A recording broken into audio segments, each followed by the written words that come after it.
Brother Naquam, watching for Israel, coming back at you with these precepts and another Monday Night Fire. Giving, of course, all honor and all glory to Yahweh. Ba'ashima Mashiach Kwamalak Yabushai. Double honors to the elect elders of the house of David that has been in this truth for decades and decades, patiently waiting for the second coming of Mashiach Kwamalak Yabushai.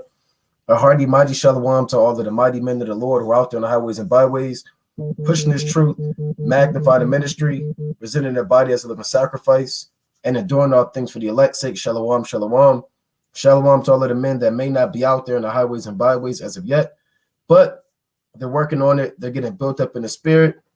They're praying, they're fasting, they're studying, they're being diligent and abounding in the work of the Lord. Shalom, shalom. Shalom to all of the sisters out there, married and unmarried, widows. Shalom to the ancients out there, the children out there, holding it down in the households, the sisters reverencing their husbands if they're married. If not, those that are still focused on Yahweh Ba'ashim Yabushai and abounding in the work of the Lord. Shalom, shalom. And shalom to everybody tuning in live. Ancients knew, why don't we?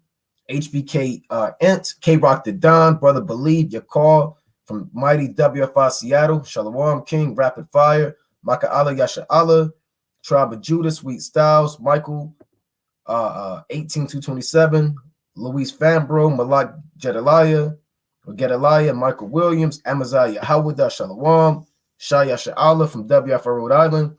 All praise to Yahweh Ba'ashim Yabushai. Topic of this live, you can see it, the harsh truth about Thanksgiving and the evils of Esau. Again, the harsh truth about Thanksgiving, beyond the mac and cheese, beyond the piles of damn mashed potatoes, your grandfather carving a turkey. What else do they have? The damn stuffing, black-eyed peas, cornbread, Jake and your nasty, your honey glazed ham, right? Your cranberry sauce, grandma's favorite casserole, your auntie's favorite sweet potato pie, and your other cousin's favorite damn pumpkin pie, man. Hot water cornbread, greens, right? We know you, Jake, man. We know what you're about to do. And God forbid, brothers in his truth and sisters in his truth, with fringes on and a border of blue, Slakia, knowing that they're Israelites, are sitting at a Thanksgiving table this upcoming Thursday. If you are in this truth, that before we even begin, we got to make that known. We have to make that known. If you are in this truth, and even if you're not in this truth, man, you should not be sitting at the dinner table or eating the leftovers, because a lot of brothers, well, I'm going to just eat the leftovers, right? Of so-called Thanksgiving dinner, man. Let's go to the book of 1 Corinthians, chapter 1. And we got a lot we want to get into. We're going to cover the hidden truth of Thanksgiving, right? How it started, what it's really about. We're going to destroy the narrative that the so-called white man has perpetuated on the minds of us since we were children, man. Who the Pilgrims are, Puritans, what tribe was raped, robbed, and murdered, what this thing is really about, man.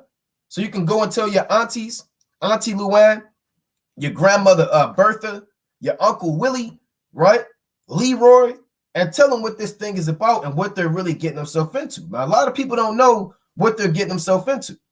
Let's go to 1 Corinthians, the first chapter, right? Let's go to 1 Corinthians chapter 1 and chapter 10. Right, let's go to 1 Corinthians, the 10th chapter. We're gonna kick it off. A lot of brothers, you just you don't know, right? You legitimately may not know, but that's okay because we're gonna cover this thing, man. Right? Let's go to 1 Corinthians chapter 10, and I'm gonna start at verse. Let's start at verse. This whole chapter is beautiful. This 1 Corinthians chapter 10 and verse 15. It reads, I speak as to wise men, Slakia, right? As to wise men, judge ye what I say. The cup of blessing, this Paul speaking to the church of Corinth.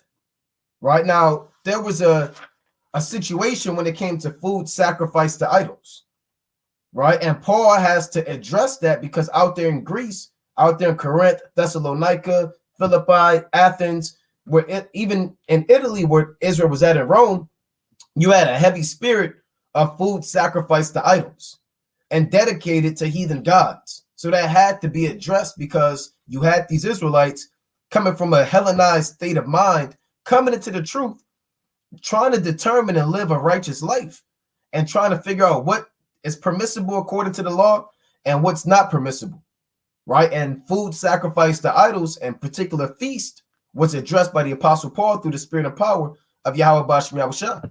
So he proceeds to write in 1 Corinthians chapter 10 and verse 16, the cup of blessing which we bless, is it not the communion of the blood of Christ? The bread which we break, is it not the communion of the body of Christ? For we being many are one bread and one body, for we are all partakers of that one bread. Behold, Israel after the flesh, are they not which, are not they which eat of the sacrifices partakers of the altar? What say I then? That the idol is anything, or which is offered in sacrifice to idols is anything? But I say that the things which the Gentiles sacrifice, they sacrifice to devils and not to God. I'm going to read that again. 1 Corinthians chapter 10 and verse 20. But I say that the things which the Gentiles sacrifice, they sacrifice to devils and not to God. And I would not that ye should have fellowship with devils. So the Gentiles in this context, first and foremost, are the heathen, non-Israelites. But then you had Israelites that became Gentiles by following those customs, by going to the temple of Zeus, by dealing with the prostitutes in the temple of Artemis, dealing with Aphrodite, right? The so-called goddess of beauty and love, dealing with them Apollos, man. They began to sacrifice unto these devils. Now, you may say, well, it's like, let me get the brother in here. Shalom, King. Shalom, King.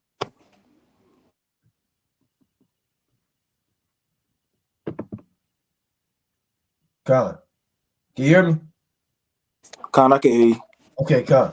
Yeah, you know, Jake may say, well, I'm not doing no sacrifice. I'm just eating, like the brother said, his friends give, right? I'm just pouring a little hot gravy. What's so bad about the hot gravy, right? It's not a sacrifice.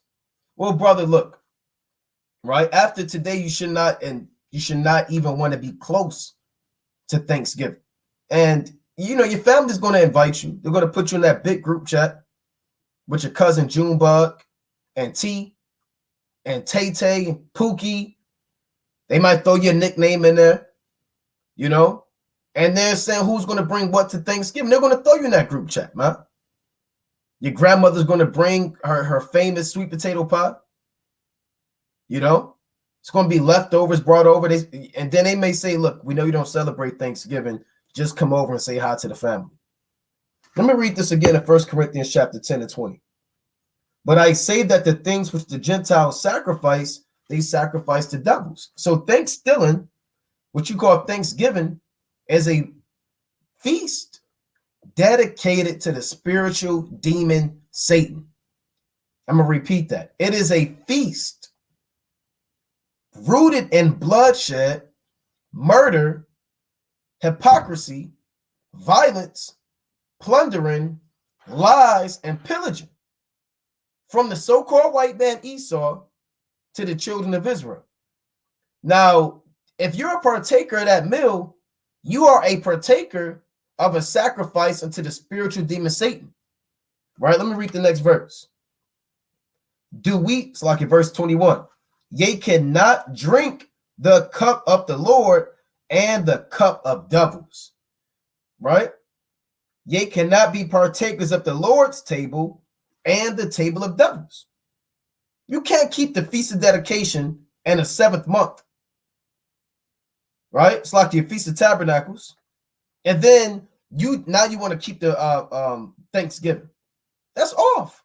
You can't sit there and eat the Passover lamb with bitter herbs and unleavened bread, and then later in the year, you're eating carved turkey and honey glazed ham with the ridges on it. You know? You cannot be a partaker of both. Either you're serving Yahweh Bashem Yahushai or you serving the spiritual demon Satan, man. And we're gonna cover the harsh truth about this day and how to really get into it and the reasons to avoid it. But you got it, King. Con, you can hear me? Con. Okay, Con. Well, I'm gonna get 1 Kings, right, chapter 12 and verse 32. It says, and Jeroboam ordained a feast in the 8th month on the 15th day of the month, like unto the feast that is in Judah. And he offered upon the altar, so did he in Bethel, sacrificing unto calves that he made, and he placed in Bethel of the priests of the high places which he had made. So every feast that you read about, or every feast that you know of, isn't a righteous feast, man. Although it may be balloons, food, music, fun, joy, mirth, right? So-called turning up and all of these different things, but it's not moving in a right spirit. You understand? Just like Jeroboam, right? It's off to think that, oh, it's just food. It's just music. It's just the day. When essentially, this man created his own day and he sacrificed to the spiritual demon Satan over food. It says, so he offered upon the altar that he had made in Bethel. And now this is physical, but you do that spiritually, man. Hey, Yahweh Shai is a high priest on a spiritual level. We offer up sacrifices every day on what a spiritual level. So don't think when you're coming to this altar, which is this table, sacrifice to all these idols and you're praying over it, you're thanking the Lord for this and that, and it's nothing but blood and confusion. Even in the Salaki, even on a month which they had devised of his own heart. So that month that he ordained the feast was devised out of his own heart. Now, whose own heart devised these feasts of the world, man? The so-called white man, the presidency, all these that make laws and govern all of these diverse things, and ordained a feast unto the children of Israel. And he offered upon the altar and burned incense. So you could sacrifice. Don't think a sacrifice is always with a physical calf, a physical altar, and physical blood. You do things on a spiritual level, man. And the Lord said, it's not which cometh out of man, you understand, but what's coming inside of a man, coming out defileth him, man. So you have certain things that you have inwardly, your thoughts, your emotions, envy, strife, all of these different things come within. And like the Lord said, the eye is the most evil thing. So don't think you have to physically see something for it to be off. Because the way he was moving in his spirit, ordaining that feast with myrrh and gladness and mirth, was off according to the Lord. You got it. Yeah, and like I said, this is going to be a heavy time for temptation for a lot of brothers first coming in the truth, right? You got family that's going to celebrate Thanksgiving. You're going to have family that's into so-called Christmas. You're going to have family that celebrate Kwanzaa, right? You're going to have family that's into New Year's festivities, right? So you got, this is a year to be strong, man. This is around the time where the Most High has even balanced on the right-hand side, and that's giving you the Feast of Tabernacles. He has given you a new moon. He has given you the Feast of Dedication, right? So you have no reason to sit there and even have an idea to freak off and revel with the ways of the world, man. Right? Let me go to 1 Peter chapter 4 real quick. Right? This is 1 Peter chapter 4 and verse 1. For as much then as the Mashiach hath suffered for us in the flesh, arm yourselves likewise with the same mind. For he that hath suffered in the flesh hath ceased from sin. Right? Meaning what? If you are in his truth, you're commanded to cease from sin. Meaning stop sinning. Which what? Means keep the commandments. Nowhere in the Holy Bible did the Most High tell you to carve a turkey on the last Thursday of the month, so-called month of November, which really doesn't even make sense, right? Because November is the 11th month, but the root of that month is 9. So nowhere in the Bible did the Most High tell you to do that, man. To gather around, eat your black eyed peas, open up and watch the big game. You watching the damn Cowboys in the big game. You got the itis. I know people that used to eat so much they'll throw up. They'll literally eat and they'll throw up. They'll go to the bathroom, unbuckle their belt buckle, and go back and eat some more. Take a nap and then get up that same night at 12 a.m. for so-called Black Friday. right? And then stand out in line at Black Friday from 12 a.m. to 5 a.m. to run over somebody's grandmother for a toaster and a flat screen. So that's an evil day. That's an evil 48 hours right there, man. From Thanksgiving to so-called Black Friday, it's nothing but evil and madness. Right? This 1 Peter 4:2.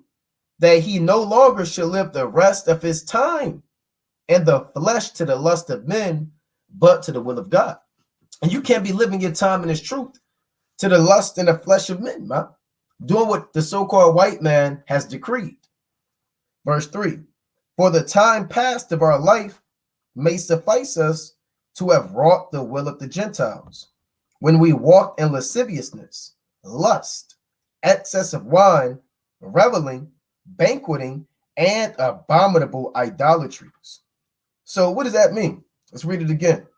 For the time past of our life may suffice us to have wrought the will of the Gentiles. So the Apostle Peter is saying, there was a time in your life when you used to do the same thing that the heathen did. And he's going to lay down the examples. It reads, when we walked in lasciviousness. Lasciviousness is evil sexual thoughts and meditations. That's lasciviousness.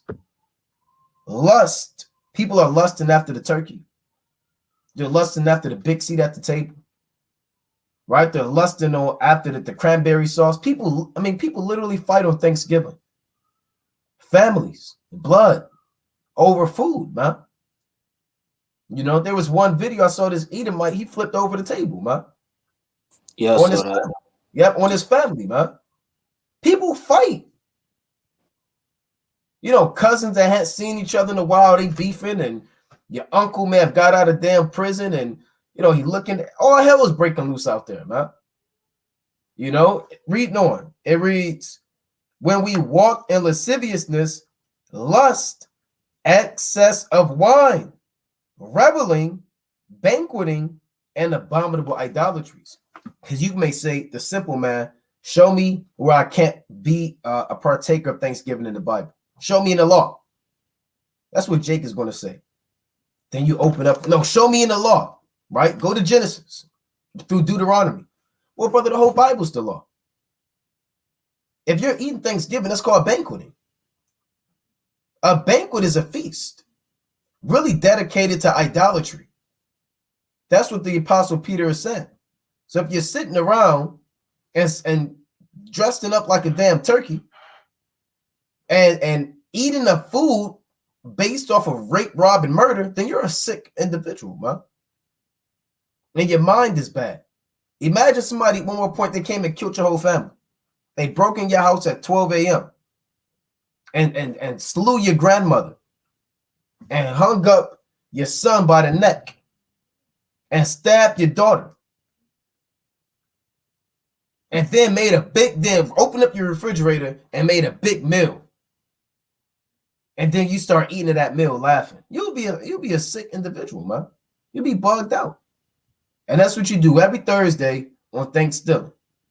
You got it, King. And that's a good point too, because a lot of people, they eat and they don't even realize the spirit behind what it is that they're doing, man, through ignorance. Right? You got to have the understanding that, you know, what this meal is going to, man. Like, it's spiritual when we eat the Passover. What the lamb represents, the bitter herbs, you understand? The wine, the unleavened bread. Each part of this meal represents something on a deeper level. It's not just a plate and something we eat once a year, man. It's deeper. It's a meaning behind it. It's a spirit behind it. You know, you're serious, girt your loins up, get your spirit together. You come before the Lord. It's a whole deeper meaning and spirit as you eat the Passover. The same way, it's a demonic spirit when you come before, and let's just be honest, you're fake for real. You haven't seen your uncle in 9 months. Then he comes out of nowhere like nothing happened, man. It's fights, it's folly, it's fake love. It's nothing but an altar where everybody comes together with their diverse spirits, offering up wicked sacrifices, man. It's the book of Ephesians, chapter 4 and verse 17. This I say, therefore, and testify the Lord, that ye henceforth walk not as other Gentiles walk, in the vanity of their mind. And other Gentiles, they walk in the vanity of their mind. They have St. Patrick's Day. They have what Columbus Day. They have Christmas, Halloween, right? New Year's. All of these diverse things, and they're walking in a vanity, meaning the lust of their flesh, man, creating all of these different days, and people look forward to them. You get off of work, 10% off, 20% off, right? People love these days, man, and they come out and they celebrate when it's nothing more than a spiritual demon Satan, having their understanding darkened, being alienated from the life of God through ignorance. So by not knowing something, your understanding is darkened. And a lot of people think they could see, man. Their eyes wide open. They could perceive what's going on in the world, and this is a time of this is a time of that. Everything that you know as right is really wrong. Everything you've ever been taught in school, you're understanding how to love, you're understanding what's righteous, you're understanding what to eat. Everything has been manipulated by the society, man. And the Lord said, having the understanding darkened, being alienated from the life of God. So you think you're coming in a diverse spirit to love and come together with unity when you're actually alienating yourself even further from the Most High through your ignorance. That in them, because of the blindness of their heart, and your heart is your mind.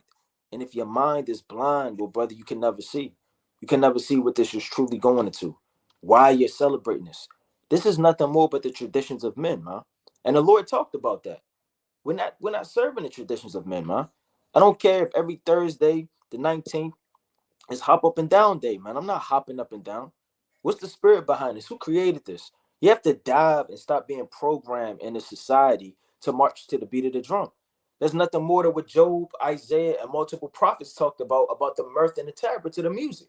All you're doing is dancing along with the society and beat. It says, who being past feeling, having given themselves over to lasciviousness, to work all uncleanliness with greediness, man.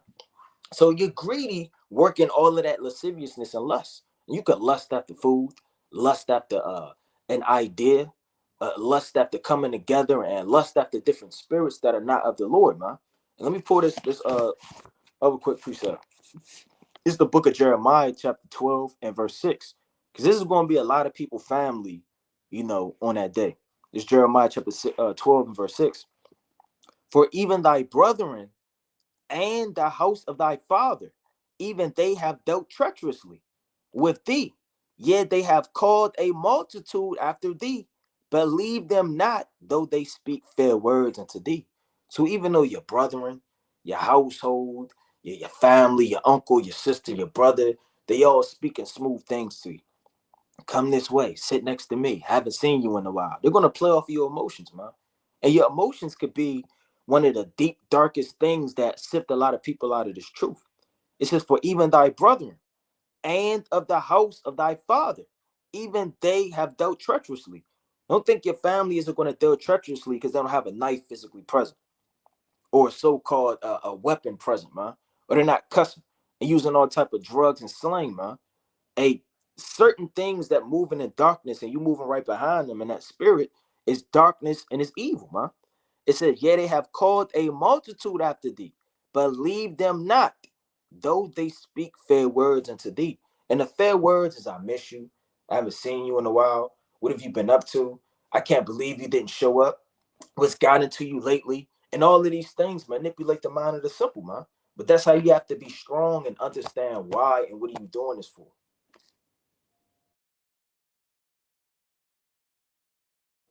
You on mute.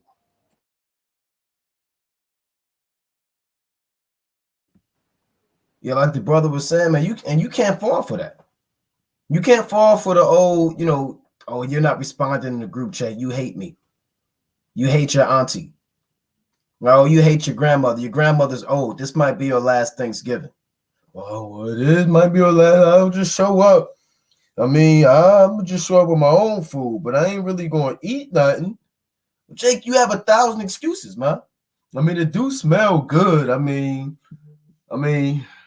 haven't had it in a while. Look, it don't have no pork in it. Jake, we know you, man. Mac and cheese is lawful. I could have it. We're going to go into all of that, man. You got to have some type of integrity on this day. You just showing up, waiting outside, just came to show up. You're gonna end up eating the food, man. Your grandmother, she ended up cooking the pie. Oh, baby, you showed up. Oh, June, oh, Tay Tay.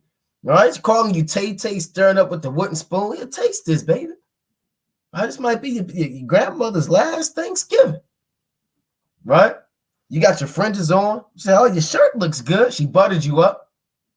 Right? That's Satan. Satan. Yes, yes. Satan can hop on your grandmother. Satan is not a, he's not. Warmed up your seat. You said what? Warmed up your seat for you. Yeah, Put the warmed up pillow your right seat there. for you, man. Gave you the seat next to her. Hey, you might go over there and your plate is already made. Oh, baby, I made your plate before. You know how your uncle get. Your uncle get, he just take all of the cheesecake and all of the pie. I got your plate. It's already wrapped. It's right there, baby. And check, you're going to go for that, man. Right? Oh, grandma, you ain't have to. I couldn't. Well, you better take that. And grandmothers, they like to, and family, they'll press you out, man. The Lord said, let me get this in Sirach, the 9th chapter. Right? And then we're gonna get into this history. Right? This Ecclesiastes chapter 9 and 15. I'm gonna start at 13. Right? I'm gonna start at 12. It reads, delight not in the thing that the ungodly have pleasure in. So you can't delight in football and mashed potatoes, man, and mac and cheese. Right? Reading on. But remember, they shall not go unpunished unto their grave. Everybody that's a partaker of Thanksgiving, they're going to be destroyed. That's plain and simple. The Lord said, remember, they will not go to the grave unpunished. The Most High is going to get up with them. You're eating a feast dedicated to killing his children. These are the Most High's children, his sons. That's Esau's Passover. Essentially, it's in the same spirit, because the Passover, one of the many aspects of it, is about the death of the firstborn of the Egyptians. And we eat celebrating that the Most High destroyed the Egyptians and they'll deliver us out of Egypt. Now, Esau does that too on the left-hand side. He's eating a feast when he destroyed the Israelites, man. You know? It's not an Esau spirit to be a partaker of the Passover. It shouldn't be in your spirit to be a partaker of their feast, man. Let me read on. Verse 13. Keep thee far from the man that hath power to kill. And that's not just talking about the police department, man. The man that has power to kill is somebody that can overthrow you. The man that has power to kill could be your uncle. It could be your grandmother. It could be your cousin. It could be your brother. The Lord said, keep far from the man that has power to kill you, man, to overthrow you in the faith. And if you know you're weak in the faith, don't go over there, man. If you know that you just coming in this thing, do not even go near it. Even if you're strong in this thing, you don't even want those spirits around you, man.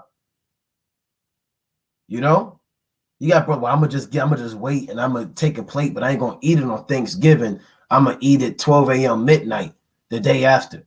So I didn't eat Thanksgiving, but I'm gonna eat the food. You got to keep far from the man that hath power to kill. It reads, so shalt thou not doubt the fear of death. And if thou come unto him, make no fault, lest he take away thy life presently. Remember that thou goest in the midst of snares. So so-called holiday season, you going in the midst of snares, nothing but traps. Your mother asks you, can you put the star on top of the Christmas tree? A brother told me his mother is begging him to set up I think a 15-foot Santa Claus outside. You know? And she keeps bringing it up, and the brother has nowhere else to go. And now he's sitting up there. If you're going to stay under my roof, you're going to help me set up this Christmas tree. And that's what they're going to do, man. You under my house, you under my rules. For you brothers that stay with your folks, they'll force you, man. And you gotta know you can't do it. If you want to stay under my house, you're going to set up this star on this Christmas tree. You know, you're going to set up this Santa Claus. You're going to eat this Thanksgiving. You're under my roof. I ain't raised no rude boy. That's what your mother try to make you feel bad. Now put on that suit. She got your suit all pressed out with the creases and the legs, man. You got to put on that suit. Boy, you better tuck them fringes in, boy. Your grandmother's here. You tucking in your fringes. That's the worst situation to ever be in.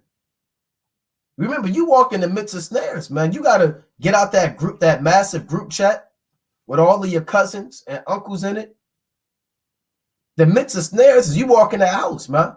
They damn near lock the door, right? Keep the heat on, and they lock the door, right? That's what Jake do, man. You letting all of the hot air up, and they'll lock the door, and you kind of stuck in there, man. And all of the family, you got to greet all of the family members, and now your old grandfather's telling you a story, and you really can't walk away, and now the plates are being served, and you're the only one without a plate, and everybody looking at you, so you get weak, and then you take the plate.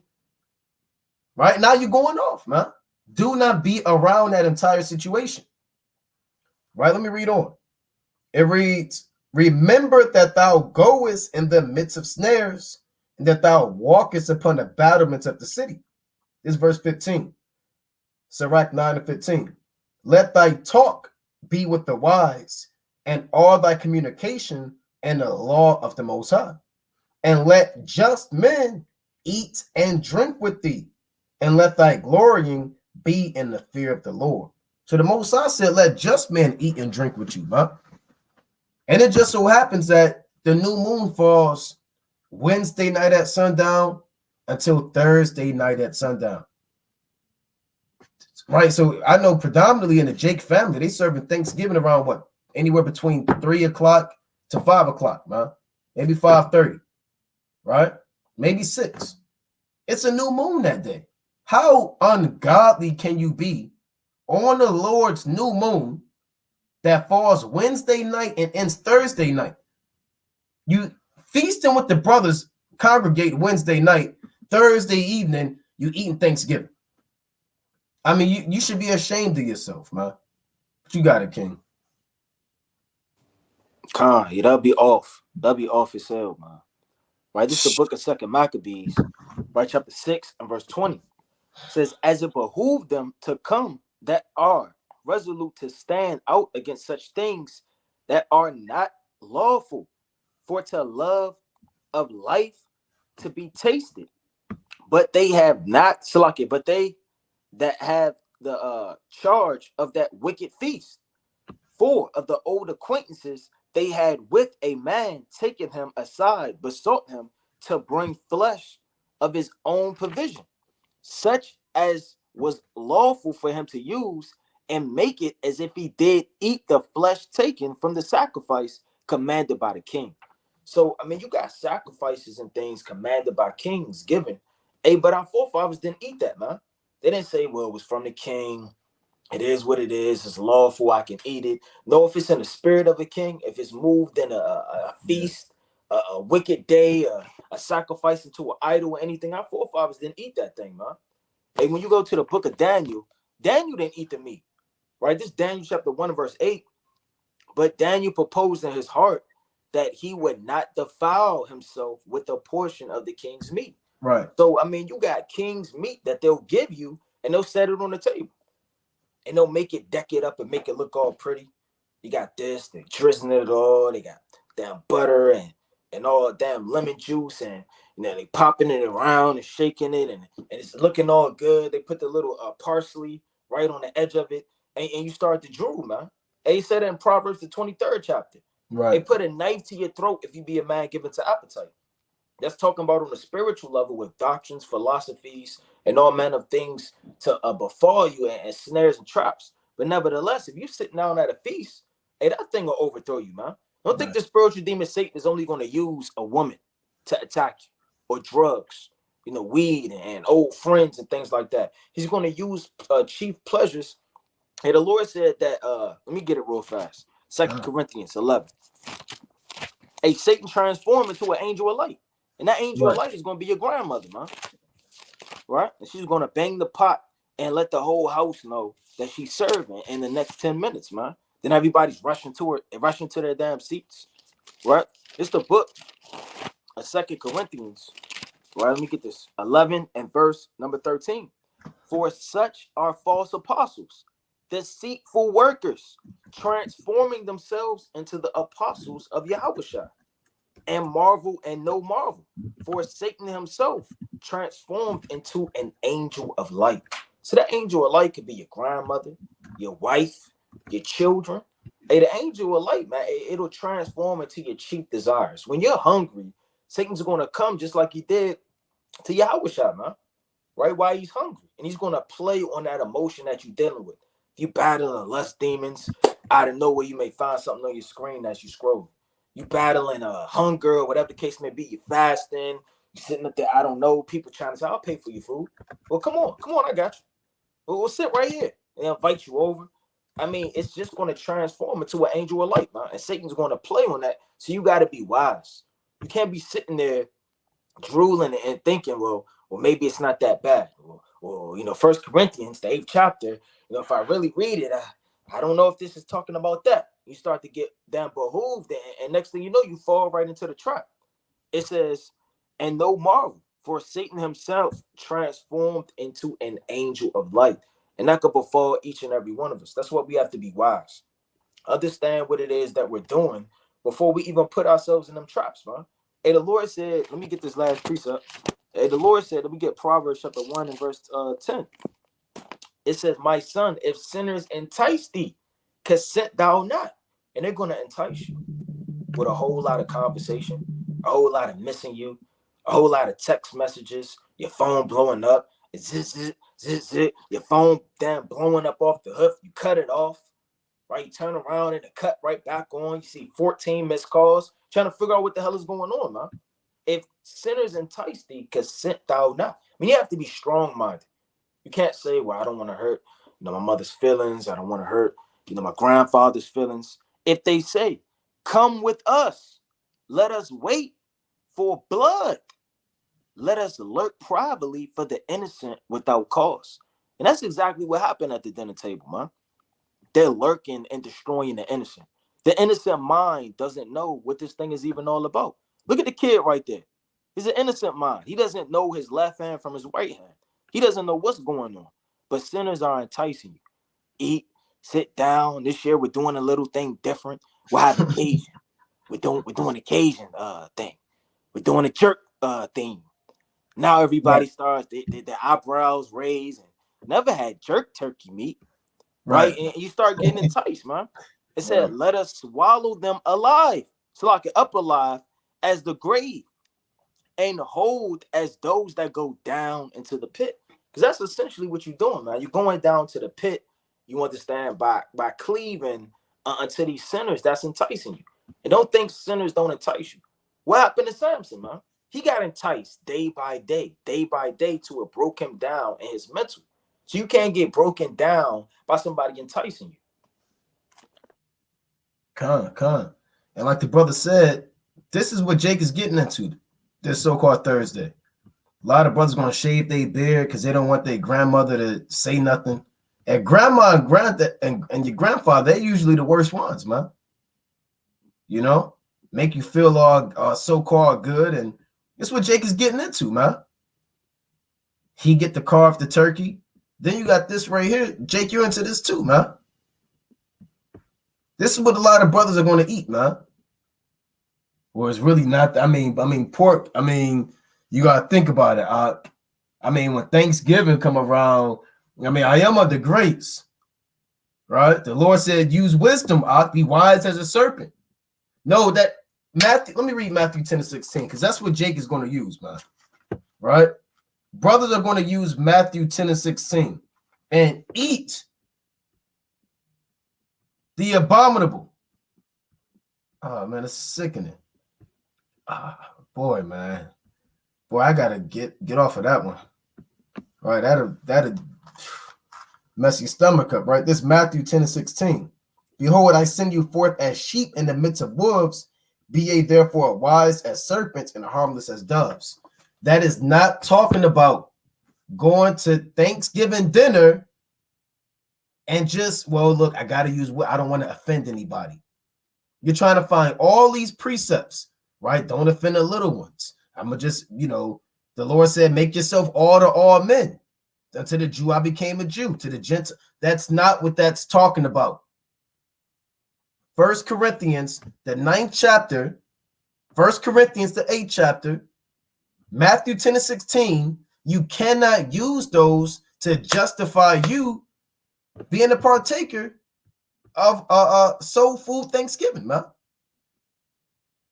You know, a lot of brothers are getting enticed right now. Wow, they put ice cream on that? I ain't never did that one. Wow, look at that, Mac. What's that in them greens? Right? No so-called Thanksgiving, man. Look at this. Look at this. The Negro Mill, right? The Bill Cosby family, the Huxtables. You know? People actually go Thanksgiving shopping, man. They buy all types of decorations, you know? They buy all types of they bring out the fancy placemats that be in that Thanksgiving box. Every Jake had the Thanksgiving box and the Christmas box. It's in the basement somewhere or in the attic. You take it out with the fancy table plates and the fancy tablecloth. You know, you just setting it up for grandma, man. Look at this. Absolute madness, man. Absolute madness. And again, you got brothers, God forbid, watching this. Oh, wow, they put the sweet potatoes. Oh, it's touching the greens. Oh, what's that? Oh, what's this? What sauce is that? If you cannot be getting enticed off of the pictures, man. You know? I want to play this quick clip about the disturbing truth of Thanksgiving that you never learned in so-called history class. Right? It's a quick video. We may stop it, you know, and play it, or, you know, play it straight through. All right, if there's a point where you want to pause it, you know, and touch on something to bring out a precept, we could do that too. So I'm gonna play this. Most people love Thanksgiving. It's a time for families to get together and celebrate the holiday together. Most people will cook a turkey, sweet potatoes, green beans, plenty of delicious pies, especially that pumpkin pie. Good stuff. Well, the reason that we're told that we celebrate Thanksgiving is that we are commemorating the meal between the Pilgrims and the Native Americans. And that's what they teach, right? We all know they say, okay, this is the Pilgrims. That's the myth, right? That's the myth, right? That's the myth. They say that, let me get this quick precept real quick, that the so-called white man came over here and, Salakia, the so-called white man came over here and it was cold and he couldn't survive the wintertime, and he needed Gad and Reuben and the rest of the northern kingdom tribes to help him survive. And, you know, they helped him grow squash. They helped him grow pumpkins. They helped him grow, you know, get turkeys and have a good meal, man. Right? This is Ecclesiastes chapter 13 and verse 11. It reads, this dealing with the so-called white man and so-called Thanksgiving, right? It reads, well, this whole chapter is good, man. I'm gonna read Sirach chapter 13 and verse 3. It reads, the rich man hath done wrong, and yet he threateneth withal. The poor is wronged, and he must entreat also. If thou be for his profits, he will use thee. But if thou have nothing, he will forsake thee. Now, the so-called white man, he actually, and we're going to play the history and go through the articles and pull it up. He doesn't know how to be in tune, how Gad and Reuben and the rest of the tribes were in tune. They didn't know how to deal with the earth, man, and deal with the elements and survive the winters. You know, they didn't know how to deal. They weren't even bathing. They weren't even washing themselves, man, when you go deep into the history. But they used and beguiled Gad and the rest of the tribes through subtlety and destroyed them through disease, man. Now, we all know it's prophecy, right? Deuteronomy 28:49 and a plethora of other precepts. But the first thing Gad and Reuben should have did was kill him, huh? Straight up and down. Now you may say that's harsh. Well, they should have talked. No, you saw him coming. You should have looked at him and then just cut him down, huh? That would have been the best thing for Gad and Reuben to do, even though we know it's prophecy, right? This is Sirach 13:5. If thou have anything, he will live with thee. Yea, he will make thee bear and will not be sorry for it. So that's speaking about this, man. Right? If you have anything, and we had land, we had resources, cattle, bison, oxen, sheep. We had everything, man. And the Bible is saying if you have anything, the so-called white man, he'll live with you and use you. Oh, it's kind of cold. Can you show me how to do this? Oh, we just here in the name of Christianity. Oh, we just want to get some fur and trade and go back home. We're religious separatists. That's what they call them, pilgrims, pretty much. Oh, we just want to separate from the other white people. We're not like the other white people in England. We're a different kind of white man. But the scriptures are telling you what he's really going to do.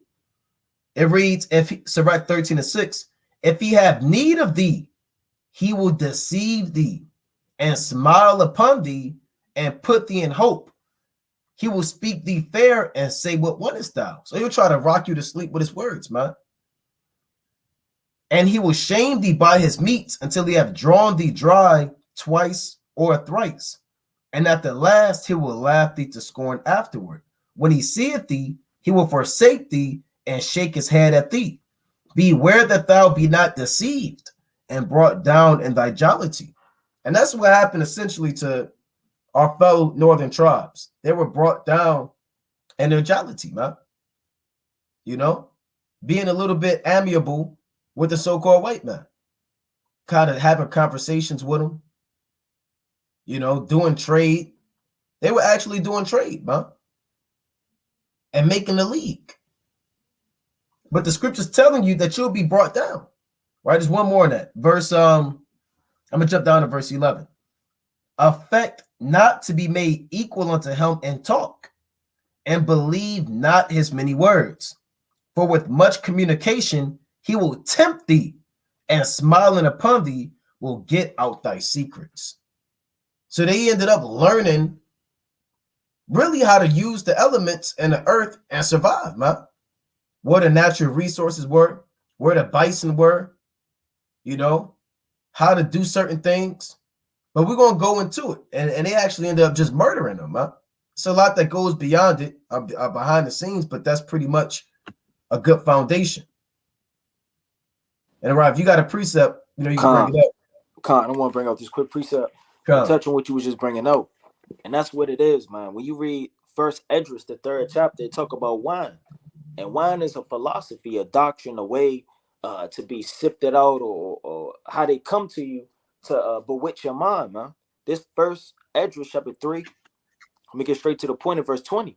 It turneth also every thought into jollity and mirth, right? So if you're sitting up there communing and talking and sitting up there making situations and covenants and agreements and mapping and showing out the land, you know, by him giving you a return, so-called, I'm gonna give you this, I'm gonna give you that, I'll make this covenant with you, make that covenant with you, and making mirth together. It says, so that a man remembereth neither sorrow nor death, right? They supposed to been knew what was going on, man. But through covenant making and forgetting, through mirth and jollity, it'll overthrow you. It says, and it maketh every heart rich, so that a man remembereth neither king nor governor, and it maketh to speak all things by talent. And when they are in their cups, they forget their love both to friends and brethren, and a little after draw out swords. But when they are from the wine, they remember not what they have done. So, I mean, when you're from the wine, you're drunk off of what he's giving you, and he's telling you this, he's telling you that, he's giving you covenants, right? That'll butter somebody up, man. You start showing them how to make teepees, how to make wood and fire, and the secret pathways and trails and what all the water buffalo is and all the corn and the crops, the different fields and different things. Once he done sought out the land and got you drunk by his agreements and covenants, he's going to kill you and overthrow you. That's why the Lord said, never trust thine enemies. O ye men, is not wine the strongest that enforceth, right, to do thus? And when he had done so, spoken, he held his peace. Right? And this is chapter 12 and verse number 14. It says, so one that goeth to a sinner and is defiled with him in his sins, who will pity? For a while he will abide with thee, but if thou begin to fall, he will not tarry. An enemy speaketh sweetly with his lips, and that's exactly what they did. They spoke sweetly with their lips, man. You read about that in Psalms, right? Chapter 55 and verse 20 all the way down, man. They speak sweetly with their lips, but inwardly they draw swords, man. Verse 21 all the way down. It says, for a while he would abide with thee, but if thou begin to fall, he will not tarry. An enemy speaketh sweetly with his lips, but in his heart he imagineth how to throw thee into a pit. So our Gad is sitting up there trying to do trade. And there's nothing wrong with doing trade, man, but you should do trade with your own people. Because these different nations are going to try to overthrow you. Okay, I see he doesn't know this. All right, I'm going to get him out of this. I'm going to take that from him. I'm going to come from this angle. Their mind is different from my mind. All we want to do is just make trade. And you can't trust your enemies, man, because this is exactly what happens when you start to trust the enemy. It says he will find, it says, but his heart imagine how to throw thee into a pit. He will weep with his eyes, but if he find opportunity, he will not be satisfied with blood, man. So he may weep with you and bow his head and act all submissive and humble, but inwardly, man, he's seeking how to overthrow you, man. And that's not just from the days of old. That's to this very day. Don't think the so-called white man at your job is sitting up there trying to get you a raise, or he's your pal and your buddy and he's your work guy, and maybe it's just one of them that are good. No, each one of our enemies seek to throw us in a pit, man. And the way they threw us in a pit, man, is mentally, man. Yeah, they could take us down physically, they could lock us up in jail systems, but to have our minds and to willingly serve these spirits, these demons of philosophies in this land and not even know it without his supervision over us, man, that's mind control and sorcery, man. And we have to understand that this is exactly what he did. If thy adversary coming to thee, thou shalt find him there first, and though he pretend to help thee, and that's what he did. He pretended to help Gad, man. Pretended to show them things, pretended to offer up certain things that would be helpful, but nevertheless, yet shall he undermine thee. He will shake his head and clap his hands and whisper much and change his countenance. Meaning he's going to show those horns, man. Right. Don't think he's not going to change his countenance in due time.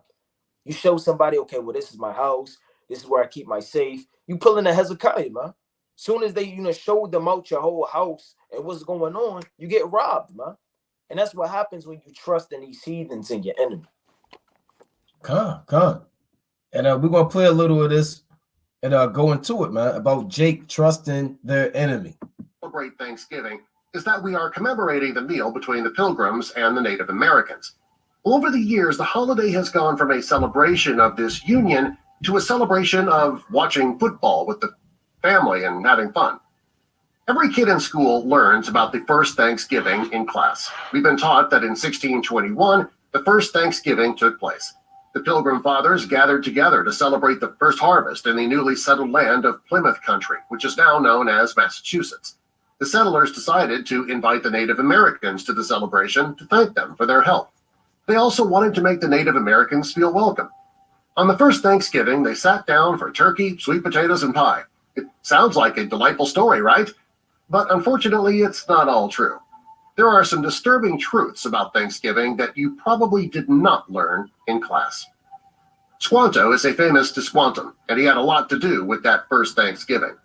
In school, we were taught that this Native American spoke English, which helped him to communicate with the English newcomers and translate to his fellow Native Americans. While that part of the story is true, it's not the whole story.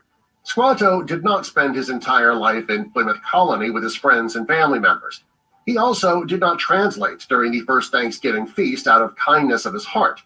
The reason Squanto was the only Native American who spoke English was that he had been enslaved and forced into servitude in England. Uh-oh. Hold on now. Now you got people that say, well, who are those guys? They're not Israelites. The only Israelites are so-called dark-skinned people that look like Morgan Freeman. Well, they just showed that Gad was taken into slavery into England, man. They was taken to slavery and various islands in the early or late 1400s and late 1400s and early 1500s. They were sent to Spain. Scholars know they were sent to Portugal and other parts of the Iberian Peninsula. And even in the 1600s, they were sent to slavery on ships to England. And he was forced to go and learn the tongue of the so-called white man.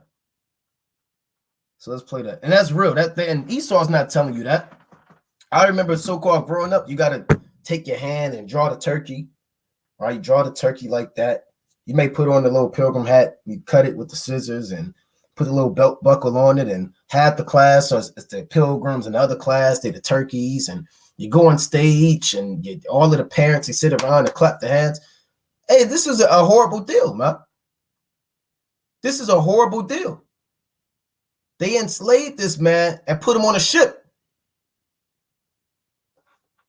English was that he had been enslaved and forced into servitude in England. When the English headed to his native land in 1619, they brought him along. They figured that he could help them speak to the people in his native tongue. Now, if you thought that Squanto was just a highly intelligent Native American man who helped open the lines of communication between the Milgrams and the other Native Americans, you were taught wrong. The story of the first Thanksgiving says that it was all peace and happiness during the first Thanksgiving feast. That's also not accurate. The Pilgrims didn't send out a happy invitation to the Native Americans asking them to join them for a meal. Massasoit, the Native American chief of the Wampanoag people, he was invited to the first Thanksgiving. Right, and real quick, the Wampanoag people are the main people, along with the Pequot, when you go into it, the main two tribes that were murdered and slaughtered in the 1600s by the so-called white men. The Pequot, Wampanoag, and you had other tribes in so-called Massachusetts. Real quick, I want to pull this map up. Bear with me. So here's a map of the 1600s of the different tribes of the so-called major Gadite tribes in the 1600s. You can see in the Midwest, you got the Sioux, Cheyenne, Omaha, the Iowa, Sioux, Fox, Potawatomi, right? Then out here is what we're dealing with, right? You got in Massachusetts, you got Wampanoag, Mohawk.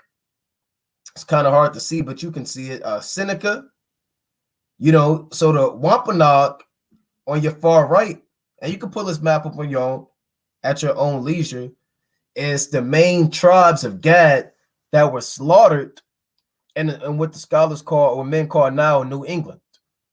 So this is a map that actually shows you the various tribes and where they lived at in the 1600s prior to the so-called white man coming over here. So that's the Wampanoag tribe. That was a main partaker of the sword from the so-called white man. Let's play this.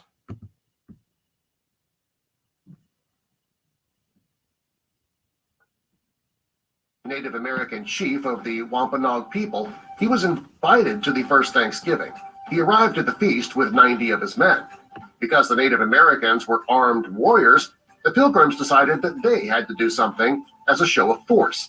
So they fired their guns in the air to let the Native Americans know that they could fight if necessary.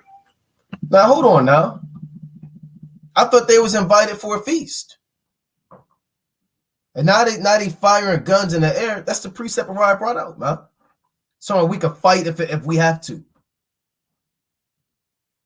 Knowing that the people of the land are a warrior, we're a warrior people, man. Let me get this quick precept, Salaki. This is First Chronicles, right? This First Chronicles, chapter 5, and I want verse 18. It reads, the sons of Reuben right? First Chronicles 5:18, the sons of Reuben and the Gadites and half the tribe of Manasseh, of valiant men, men able to bear buckler and sword, and to shoot with bow, and skillful in war, were 440,703 score that went out to the war. So the Gadites are more than likely one of the most warrior-like tribes amongst all of the 12 tribes, Gad and Reuben, right? Over 40,000 of them skillful in war that can handle the sword and buckler and shoot with the bow. So what do you expect, man? You know, what do you expect? Let's play this.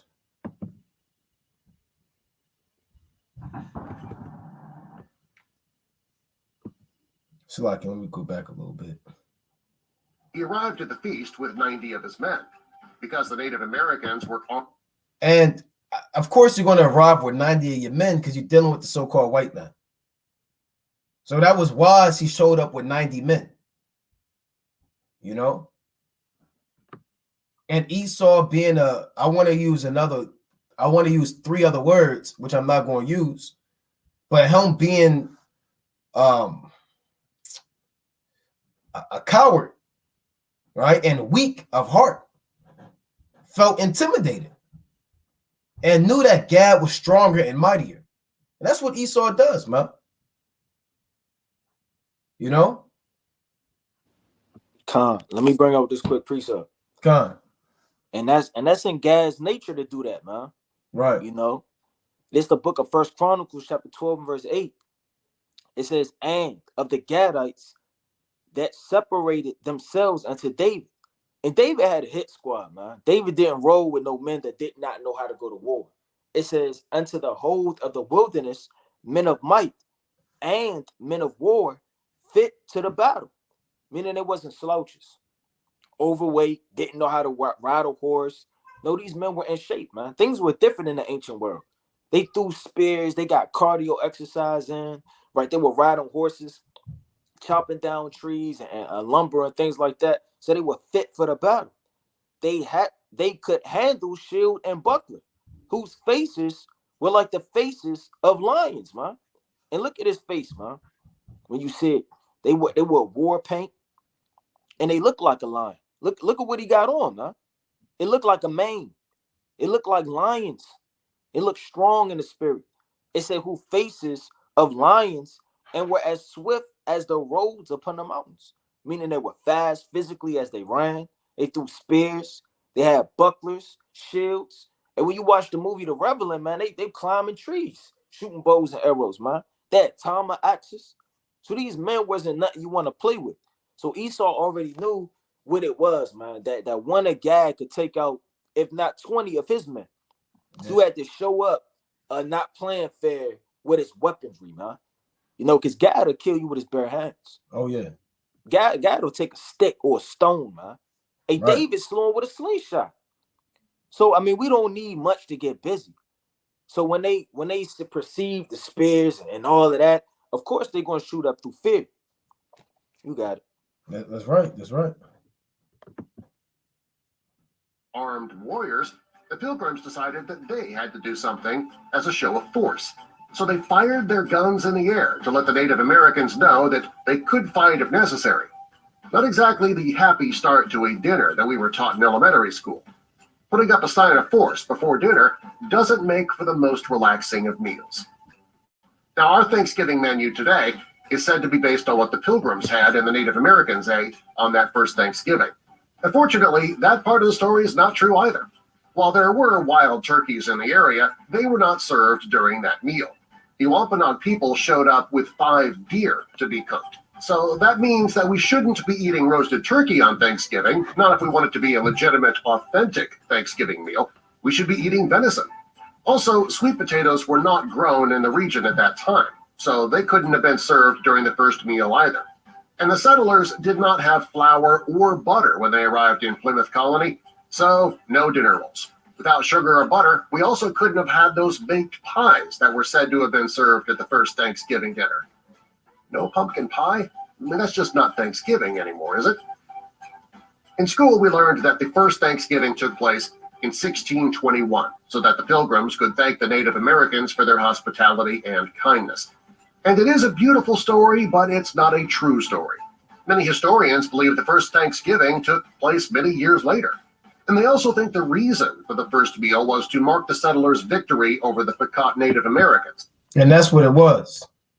They made a feast, and we're going to go into that, when they destroyed the Pequot or the Pequot Gadites. That's really what it goes into, right? It was a slaughter of the Pequots, and then they made a feast afterwards. Now, if that's the case, the whole point of the meal was not to give thanks to one another. It was not about peace and harmony. It was about victory over the Native Americans. Today, we celebrate Thanksgiving on the third Thursday in November. That's not the actual day the first Thanksgiving took place. Thanksgiving wasn't even an official holiday until 1863, 200 plus years later, when Abraham Lincoln declared the first official Thanksgiving. And when Thanksgiving was so-called declared, Jake, what was you doing? You was in slavery, right? You was picking cotton, cutting sugar cane, getting raped by the so-called white man, lynched and killed. What are you doing celebrating Thanksgiving? It has nothing to do with you. You're literally working in the field. And Jake called us Friendsgiving. Bring all my friends together and be thankful for what we have. I mean, let me get one quick precept. Get the classic, right? Proverbs chapter 3 and 31. Con, right? I got one after you. Con, you were in slavery, but now you're celebrating Thanksgiving. I mean, the ignorance, man, of our people. But if you didn't know, now you know. Now you know when the first Thanksgiving was being served, it was probably eating you, man. You were probably the appetizer. You know? Maybe they ate so-called Thanksgiving and raped your grandmother, man. And broke your father. And you wasn't able to eat that damn meal, man. You was eating chitlins, damn pig snout, scrapple, and whatever else they threw at you from the trash, man. You know?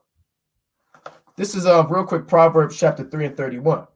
Right? Envy thou not the oppressor, and choose none of his ways. So that's plain, right? Don't desire to be like your enemy in anything.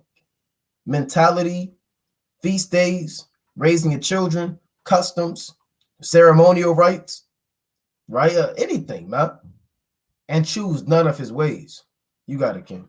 Con, and like the history is going into, man, they were celebrating over their downfall, man. That's in the scriptures. They do that all the time. It's nothing new. It's the book of Baruch, right? Chapter 4 and verse number 31.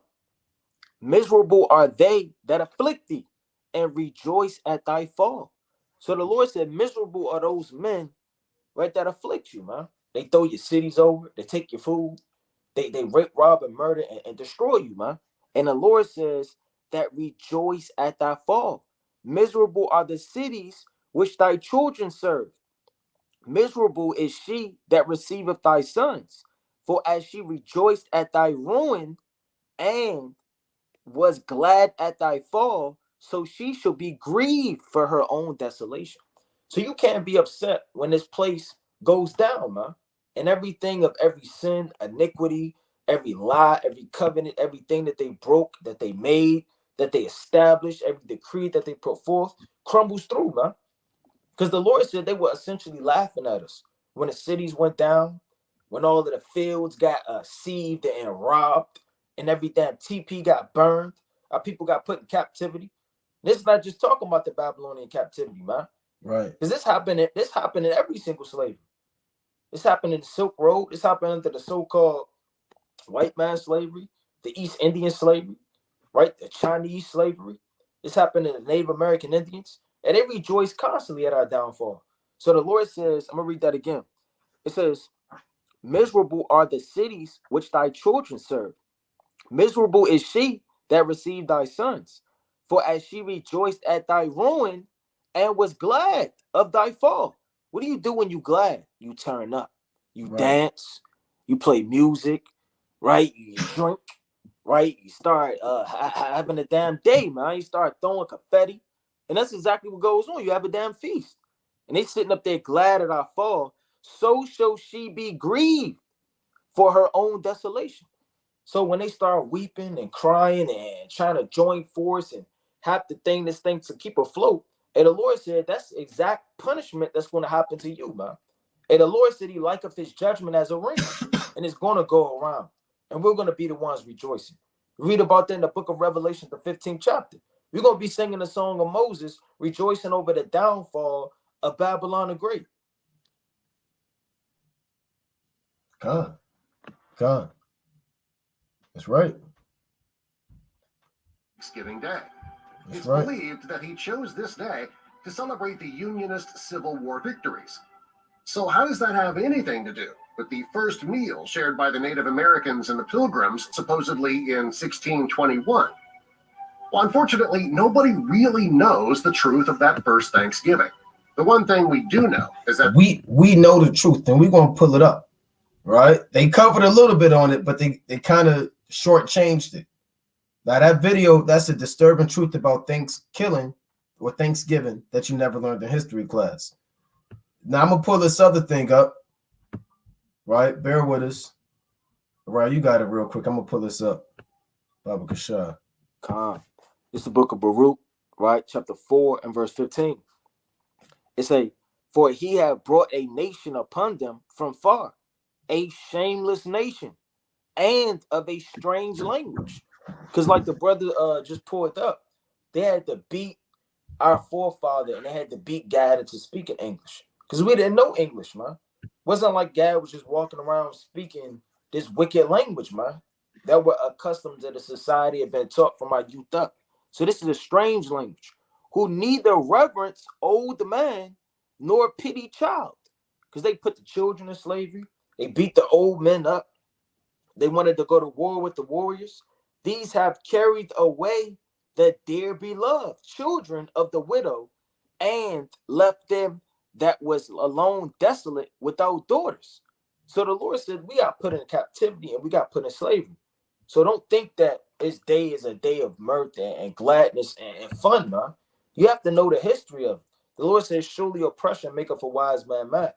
So how could you be in mirth? It no matter who's around, man. Right? If you're sitting up there understanding the meaning behind all these things. But what can I help you? For he that brought these plagues upon you will deliver you from the hand of your enemies. So our enemies did this to us. This shameless nation that came up against us. Read about that Baruch, the 4th chapter, Jeremiah, the 5th chapter, verse 5 and verse 14 all the way down. The book of Deuteronomy, chapter 28, verse 49 all the way down. It's a reoccurring thing from the Egyptian captivity, us being in bondage. The Lord prophesied about the Babylonian Roman captivity that's going into slavery, all the way to Baruch. These things are going over and over. When you read Jeremiah, the 5th chapter, the Lord told you that they were going to eat up all of our harvest, man. It's the book of Jeremiah, chapter 5 and verse 17. It says, and they shall eat up thine harvest and thy bread. So they ate all of our harvest up, man. They stole all of the food. You think the buffaloes just disappeared in the cornfields and all of the things that we had, man? It says, which thy sons and thy daughters should eat. They shall eat up thy flocks and thy herds. They shall eat up thy vines and thy fig trees. They shall impoverish thy fenced cities. Meaning take everything from us, all of our resources. It says, wherein thou trusteth with the sword. So the Lord is telling you, plain upon tables, that these events have befallen a righteous generation through generation. And that's definitely happened during the time of Thanksgiving. So you have to read these scriptures and link them up with history, man. And these events actually happen. You got it. Got it. And what you're looking at on the screen, it says the 1637 Pequot Massacre, the real story of the annual U.S. Thanksgiving, right? And you can clearly see this is not photoshopped. Indian land for sale. Just taking somebody's land and just selling it. Get a home of your own, easy payments, fine lands in the west, irrigable, grazing, agricultural dry farming, perfect title, possession within 30 days. In 1910, right? 1910. This is not the 1800s, 1600s. In 1910, the Department of the Interior sold under sealed bids allotted Indian land as follows. Location, your acres, how much price per acre. And that's what they was getting down, man. Taking your land and just selling it. Now, let me get a quick precept on that real quick. This is Job chapter 20 and verse 19. It reads, because he hath oppressed and hath forsaken the poor, because he hath violently taken away an house which he builded not. And Job chapter 20 is speaking about the so-called white man. No, you're not going to find the words white man in Job chapter 20. You're not going to find the word Edom or Esau, right? You have to look at this and read it in the spirit, man. Your so-called white man fits this to a T, because he hath oppressed and hath forsaken the poor, because he hath violently taken away a house which he builded not. And the house he took, or the dwelling place he took, is America, man. You kick somebody's door down and then sell their house, and then put a picture of them up there and say you can get it at easy payments. But yet the so-called white man can make it. Oh, you got to save the nations. You got to be a light to the Edomites. Madness. Now it says, let's see where I want to start. I'm not going to read this whole thing. Okay, it says, by the time the Pilgrims arrived in Massachusetts Bay, they found one living Patuxent Indian, a man named Squanto, right? We kind of went into that, who had survived slavery in England and knew their language. He talked about how to grow corn into fish and negotiated peace treaty between the Pilgrims and the Wampanoag Nation. And that goes into that video we watched earlier. At the end of their first year, the Pilgrims held a great feast honoring Squanto and the Wampanoags. It reads, but as word spread in England about the paradise to be found in the New World, religious zealots called Puritans began arriving by the boatload. Finding no fences around the land, they considered it to be public domain. And that's called removing a landmark. That's a sin, man. The Lord said, remove not the landmark, or rob not the field to the fatherless, man, in the book of Proverbs. So that they're robbing the field to the fatherless, man. Right? It reads, joined by other British settlers, they seized land, capturing strong young natives for slaves and killing the rest. But the Pequot Nation had not agreed to the peace treaty. Squanto had negotiated and he fought back. The Pequot War was one of the bloodiest Indian wars ever fought. And Esau doesn't want to talk about that. The bloodiest war, one of them in American soil, was a war between the Pequot Nation right here. Right? Just a little bit west of Massachusetts. Plymouth. They wasn't getting down with the peace treaty. You don't make treaties. We went into those precepts with the so-called white man. Right? Let me read on a little bit. Let's see. In 1637, near present-day Groton, Connecticut, over 700 men, women, and children of the Pequot tribe had gathered for their annual Green Corn Festival, which is our Thanksgiving celebration. And it's not your Thanksgiving celebration. How hypocritical is that? Right? There was no so-called Thanksgiving. So how could their festival be your Thanksgiving? It reads, in the pre-dawn hours, the sleeping Indians were surrounded by English and Dutch mercenaries who ordered them to come outside. Those who came out were shot or clubbed to death,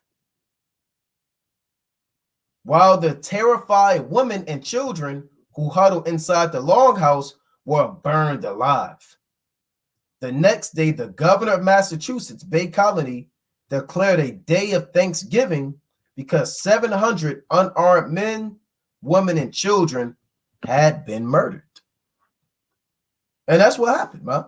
This is real history. They literally clubbed Gad and Reuben to death, seized their land, and just murdered them and declared a feast. Now, the Wampanoags, they had their feast, their little thing, but this is where it really goes down to, man.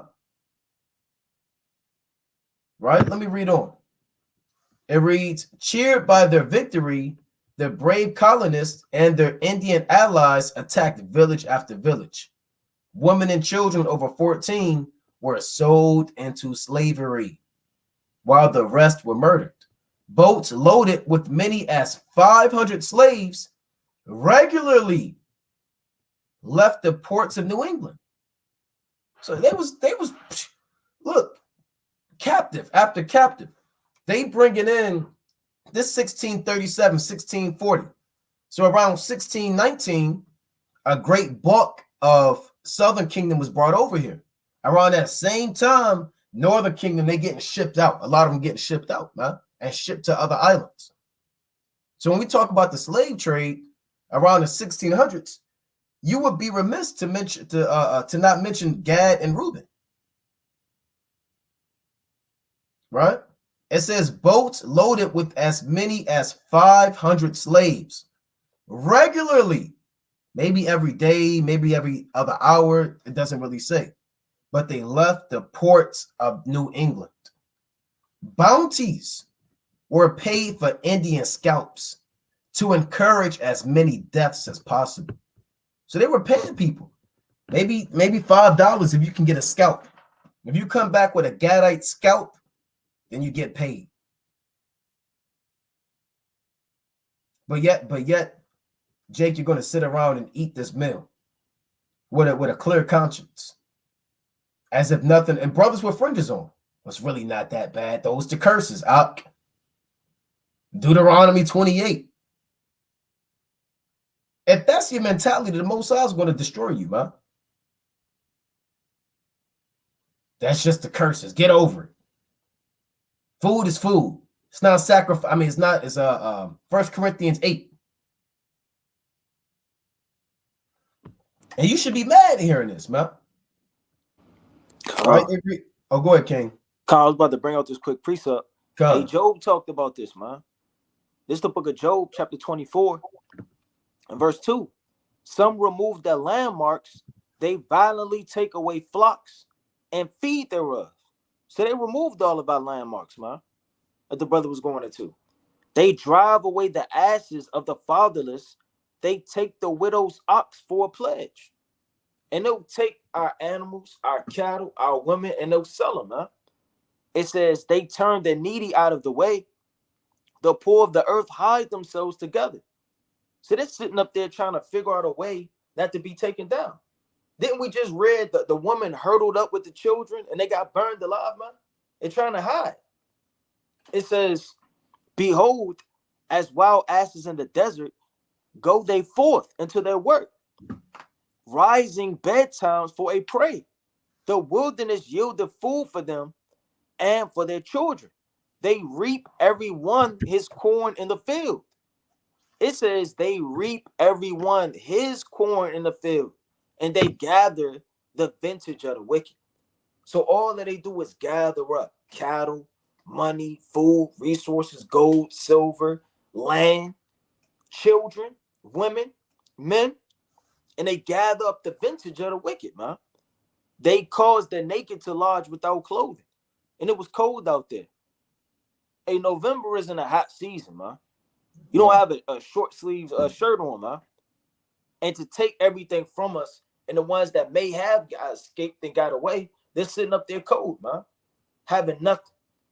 Mother probably just got raped in front of him. Father just got his scalp taken off.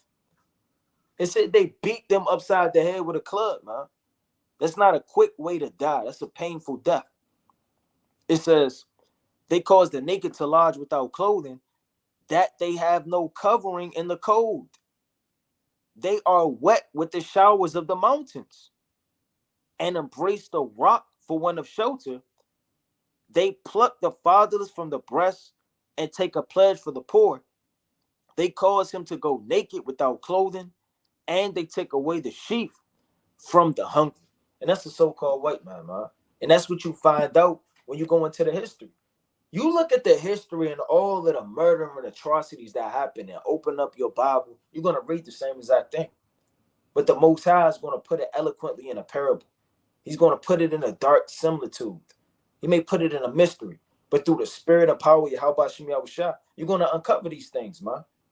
And you have to understand that this man is not your friend. These feast days and holidays of the world is not for your well-being. It's destroy your mental stability, mind, spirit, and soul to bow down to the beast, man. This place is nothing more but a cesspool, like it says in Revelation, of every unclean bird. Let me get that real fast. So if there's nothing here to hope for, to wish for this society to prolong, why are you putting your heart and your substance in this place? The Lord said, rise ye and depart, for this is not your rest.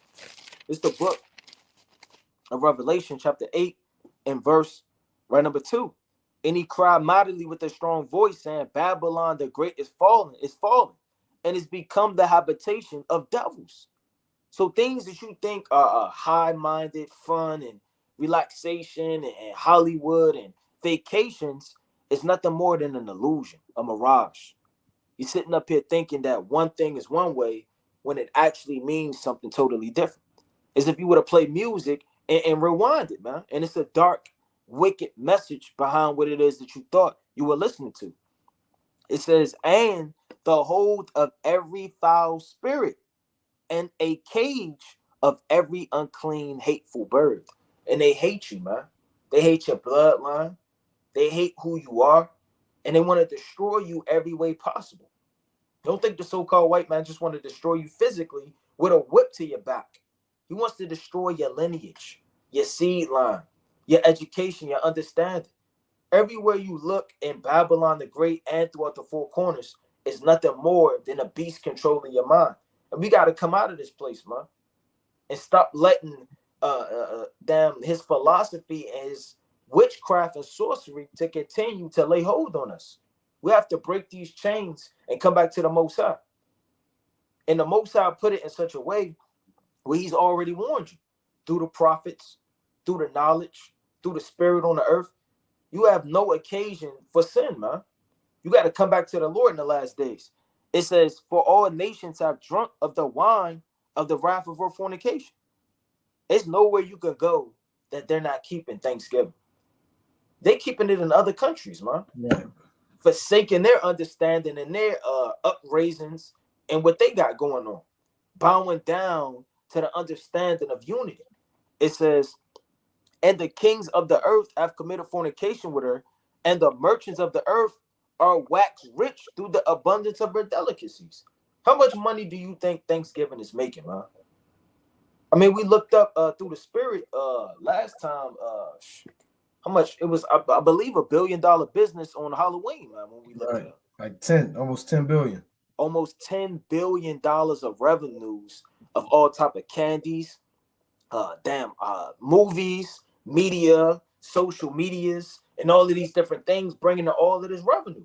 So the Lord said that this place is waxing rich off of the delicacies of the spirits that are in this place.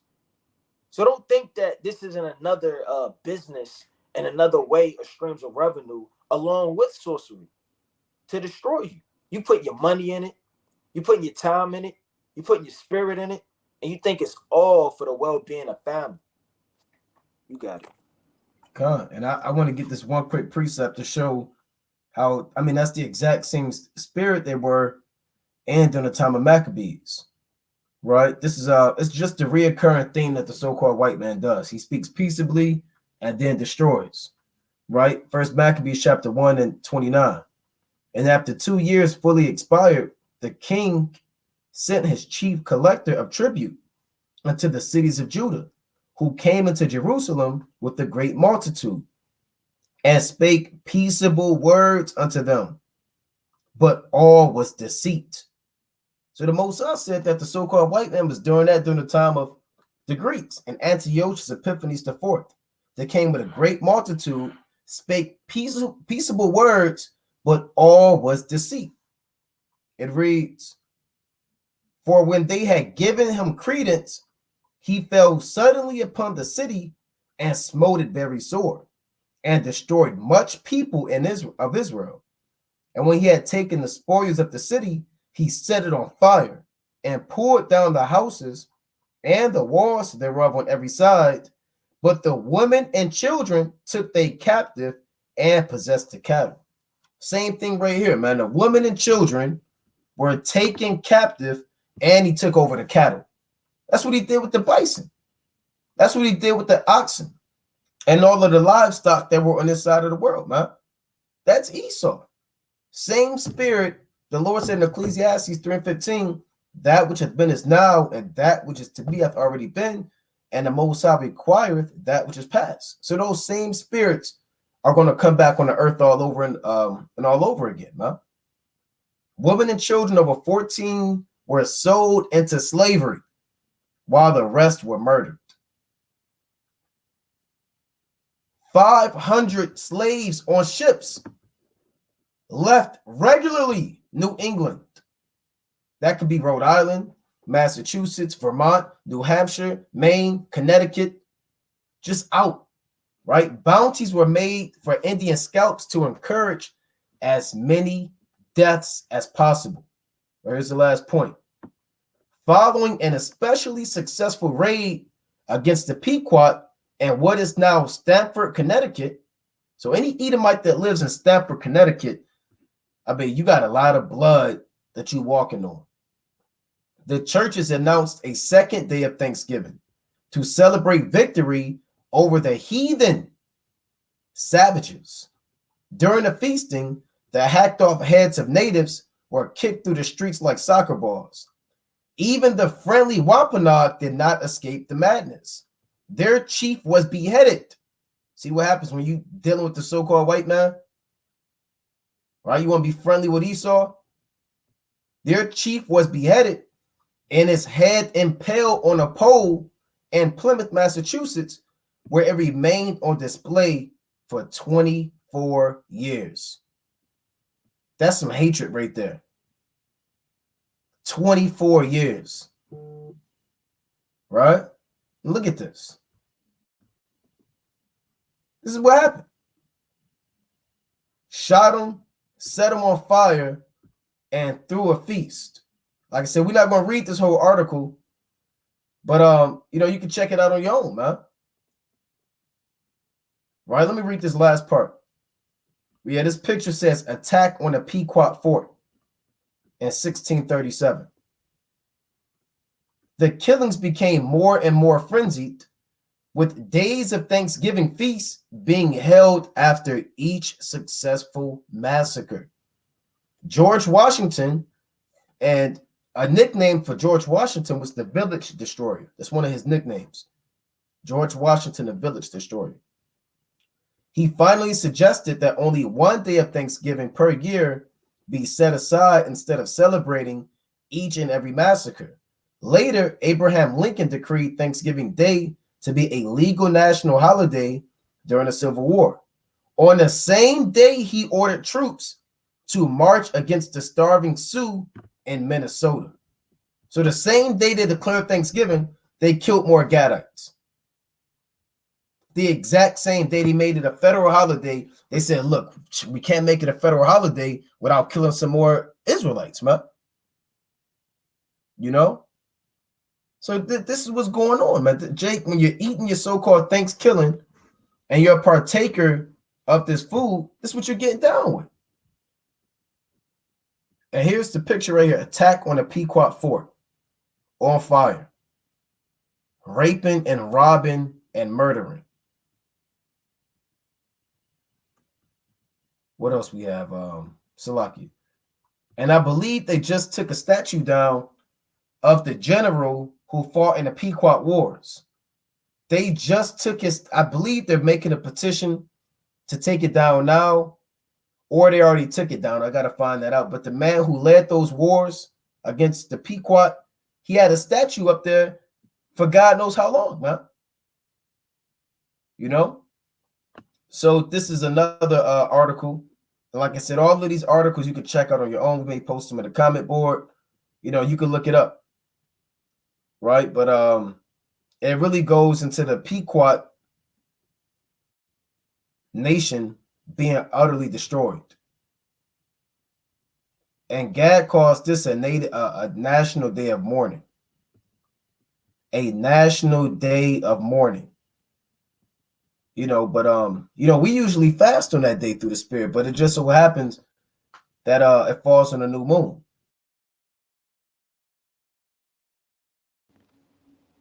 Calm. Before you pull up another article, King, let me pull out this quick precept. You Like, know, it's the book. It's the book of First Maccabees. Salakia. You can hear me? Something else. Oh, here you have it.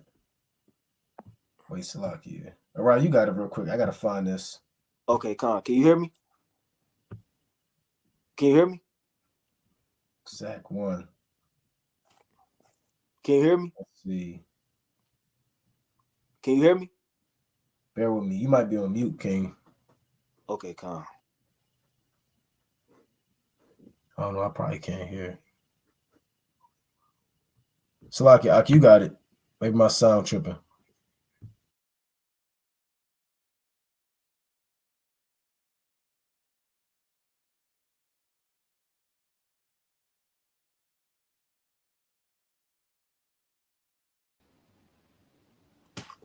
Okay, Khan. Can you hear me, Ken? Can you hear me? Khan. Okay, Khan. All praise. Right, this is the book of First Maccabees, chapter 7 and verse number 27. Right? So Nicanor came to Jerusalem with a great force. And that's the same thing the so-called white man did, man. We just got the history. He came with all of his men getting off the ships. They got their guns. They're shooting them in the air. They're warning the so-called Native American Indians that they prepare for anything.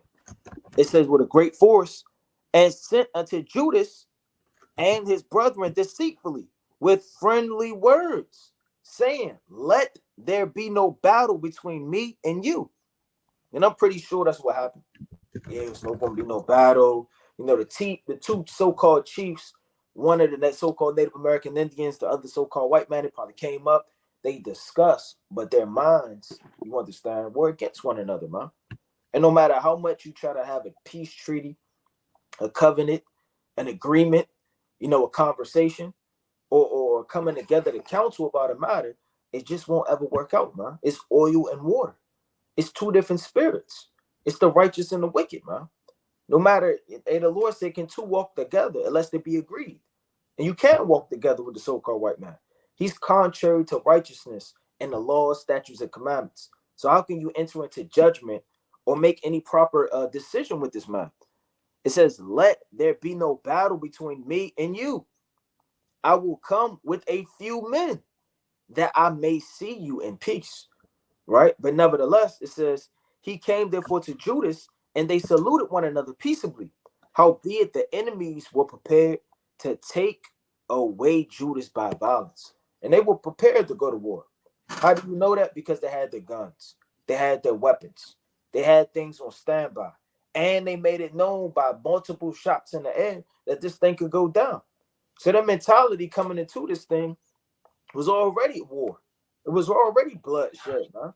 And that's the same thing that happened in the spirit of the so-called white man from the days of old. You got it. Khan. And what you're looking at right here is a statue of John Mason. I believe to this day, they still have this statue out there in New England. Now, John Mason was an English-born settler, soldier, and commander. They should just call him a rapist, a robber, and a murderer. And deputy devil of the Connecticut colony. Mason was best known. This is what he's best known for leading a group of Puritan settlers and Indian allies on a combined attack on the Pequot Fort in an event known as the Mystic Massacre. The destruction and loss of life he oversaw effectively ended the hegemony of the Pequot tribe and southeast Connecticut. So they made a statue of this man. This is what Esau does, man. These are one of his gods, one of his heroes. They make stories about this man, folklore. He's a good guy, right? He looks like Trump. He's supposed to be one of the so-called white man good guys, man. And he's the leading rapist, robber, and murderer. And you have so-called Gadites to this very day who are going before the government asking, can this statue be removed? And the so-called white man saying, no, we're going to keep John Mason up. They've been fighting years to get this statue down, man. They're going to Congress, they're going to the governor, they're going to the mayor, and they're saying, no, John Mason must stand. He's a foundation of American history, right? And that's what this man is nothing but a robber, man. Right? Let's see.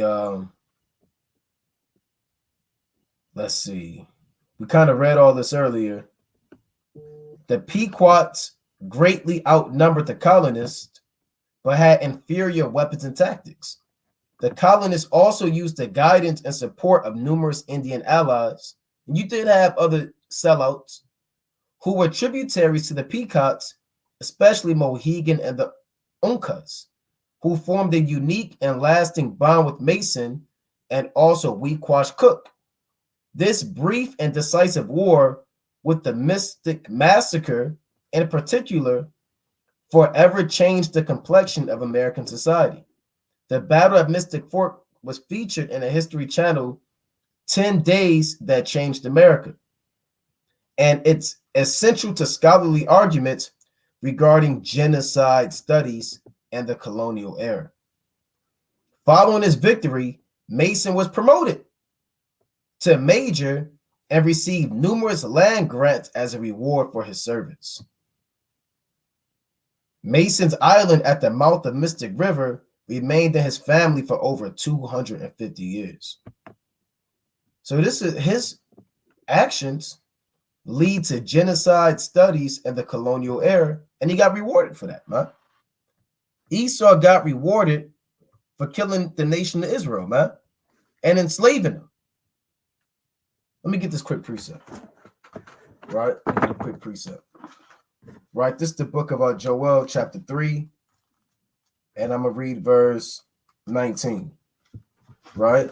This is Joel, chapter 3 and 19. It reads, Egypt shall be a desolation, and Edom shall be a desolate wilderness for the violence against the children of Judah, because they have shed innocent blood in their land. But Judah shall dwell forever, and Jerusalem from generation to generation, for I will cleanse their blood that I have not cleansed, for the Lord dwelleth in Zion. So the Most High said he's going to cleanse that blood. Does that mean the Most High is going to take a mop? Okay, I got to clean up all of the blood. And no, man. She's going to put on those yellow gloves and start scrubbing up the blood. No, that it's too deep in the soil, man. Right? The law, pursuant to Numbers 35:33, if you shed innocent blood, your blood got to be shed. That's the only way to reconcile it. So in a resurrection, if this man is resurrected, or if he's alive on the earth right now, he's going to get a horrible judgment, man. And I'm hoping that he's not somewhere in America so we can put him in slavery. He'll be one of the top slaves in the kingdom. And we're going to know he's not just going to be a mystery Edomite. Who's that Edomite? We're going to know, oh, that's John Mason. Oh, that's Antiochus. People are going to fight over these Edomites, man. Alexander the Great, Greek, Antiochus, Herod, Pontius Pilate, John Mason, George Washington, the Rockefellers.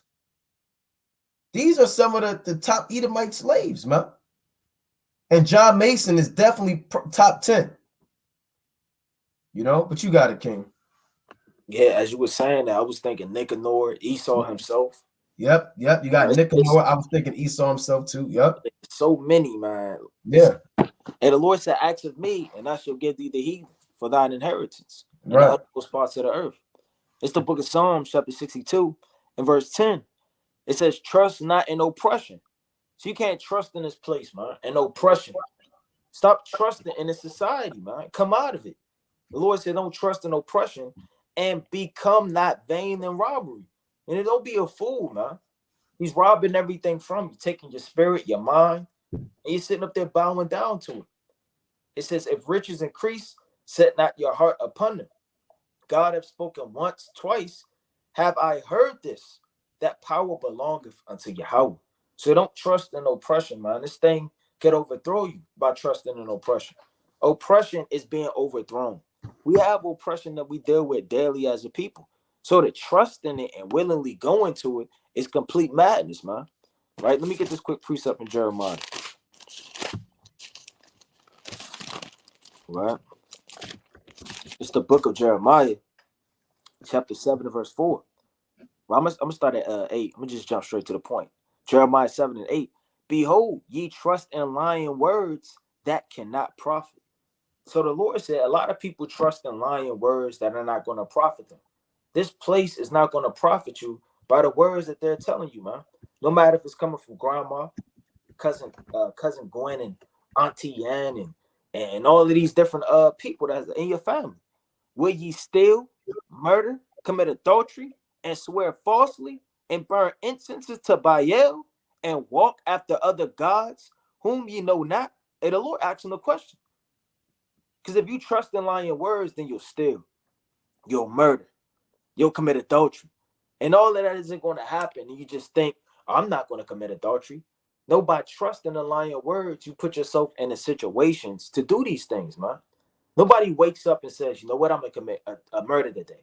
I'm going to commit adultery today. No, by trusting in false things, right? Social media, lust, vanity, the lust of the Gentiles, putting yourself in certain situations. Brother, you're walking after these different diverse idols, man. And you have to perceive it and know it, not to trust in them.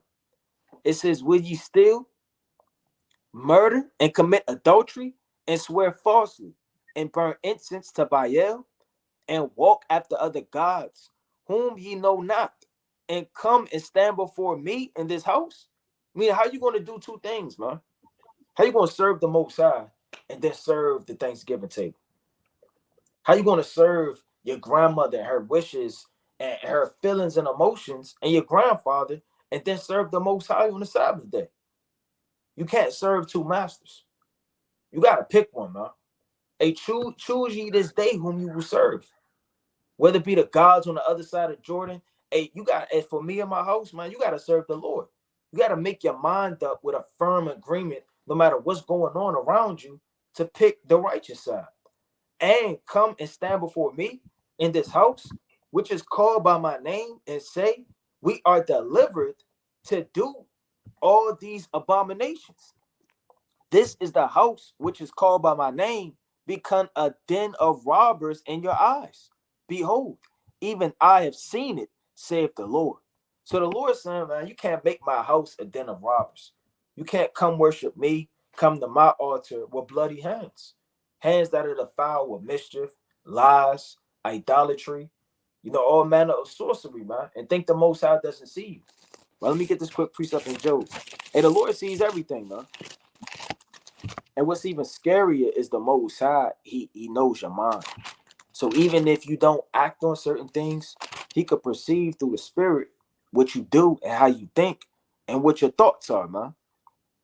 Right? This is the book of Job, chapter 34 and verse number 21. For his eyes are upon the ways of man, and he seeth all his goings. So the Lord sees exactly where you are, what you're going to do, and your thought process. There is no darkness, nor shadow of death. And you may get away from the Akim, man. You may pull one over. You may go serve the Thanksgiving table or just eat the leftovers. Nobody knows about it. You was a so-called ghost at Thanksgiving. Your chair had your plate and your name in it, and it sat right there with the comfy little cushion, and nobody ever seen you or heard from you. You cut your phone off. but then you crept in your grandmother's back door, man, and says, you know what, I had to work. And you give her a hug, and you take the aluminum foil. We all know it's the aluminum foil, the two Tupper bag wares, right? She give you two of those, and she wrap it up with a Safeway bag, man. The same ghetto doggy treat bag, and take it on to go, and you go on the back door. That's off, man. That's still sacrificing to idols, no matter if you're sitting there communing as a whole or not. It says there is no darkness nor shadow of death where the workers of iniquity may hide themselves. So the Most High is going to see you, man, and he's going to search you out, and he's going to overthrow you, right? This is the book of Job, right? Chapter 34. Matter of fact, I'm going to jump to verse number 20. It says, in a moment shall they die, and the people shall be troubled at midnight and pass away, and the mighty shall be taken away without hand. So the Most High is going to get up with you, man.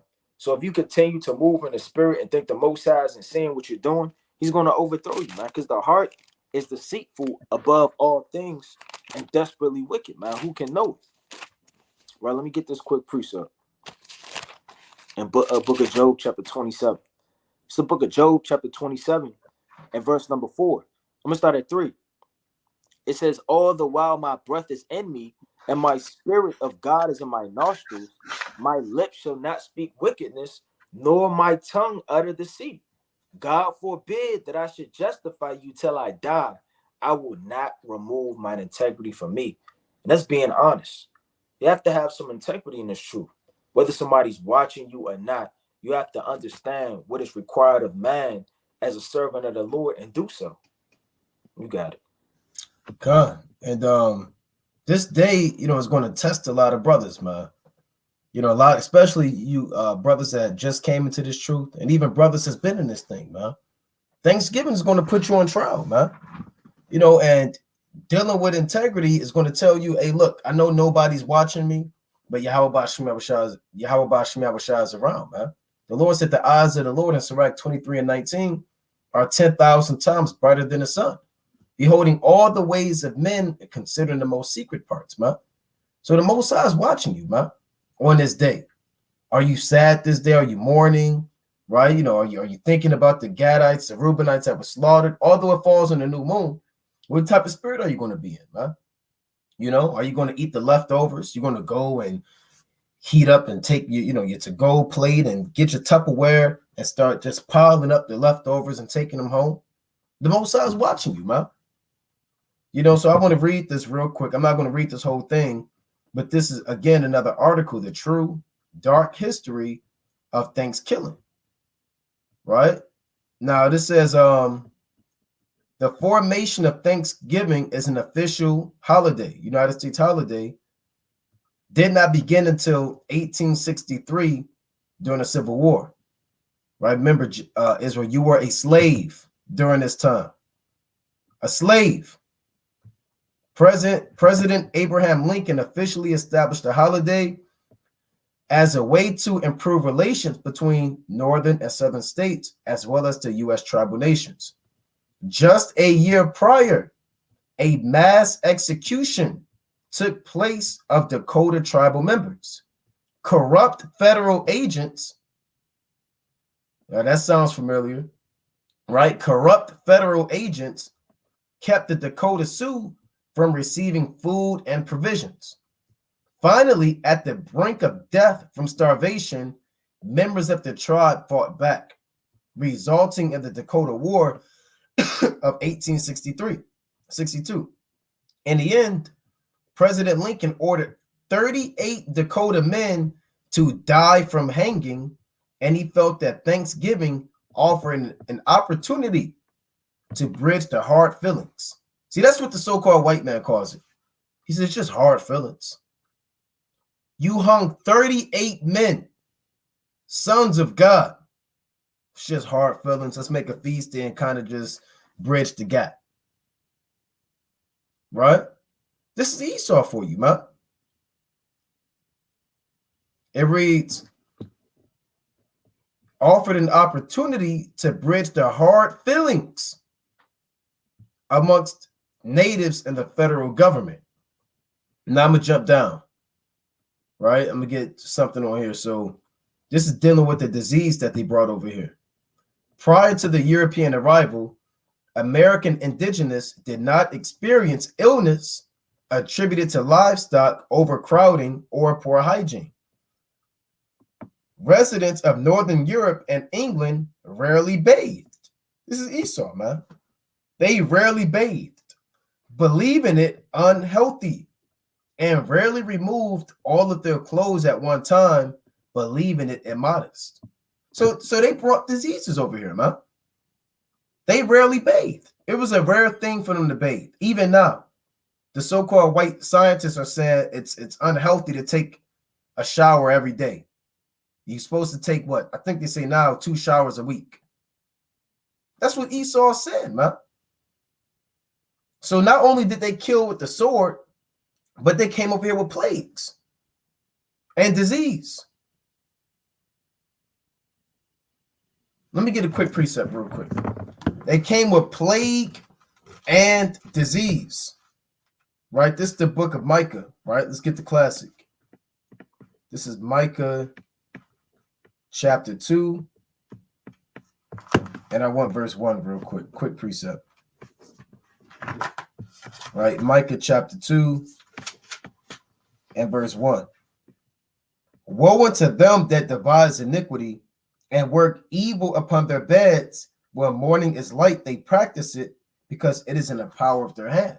Meaning you have people that premeditate rape, rob, and murder.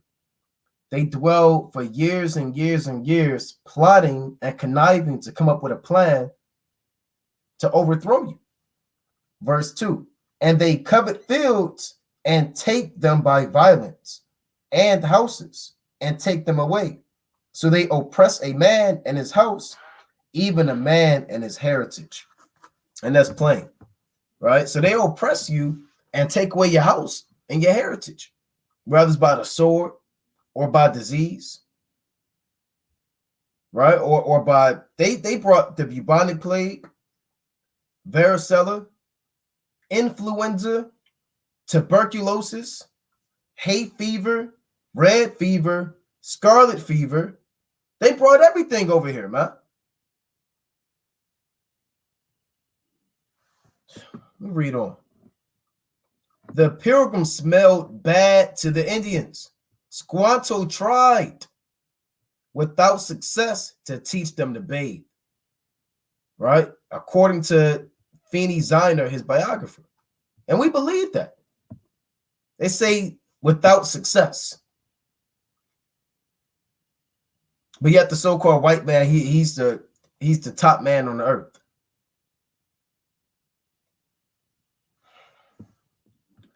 In fact, let me read this again.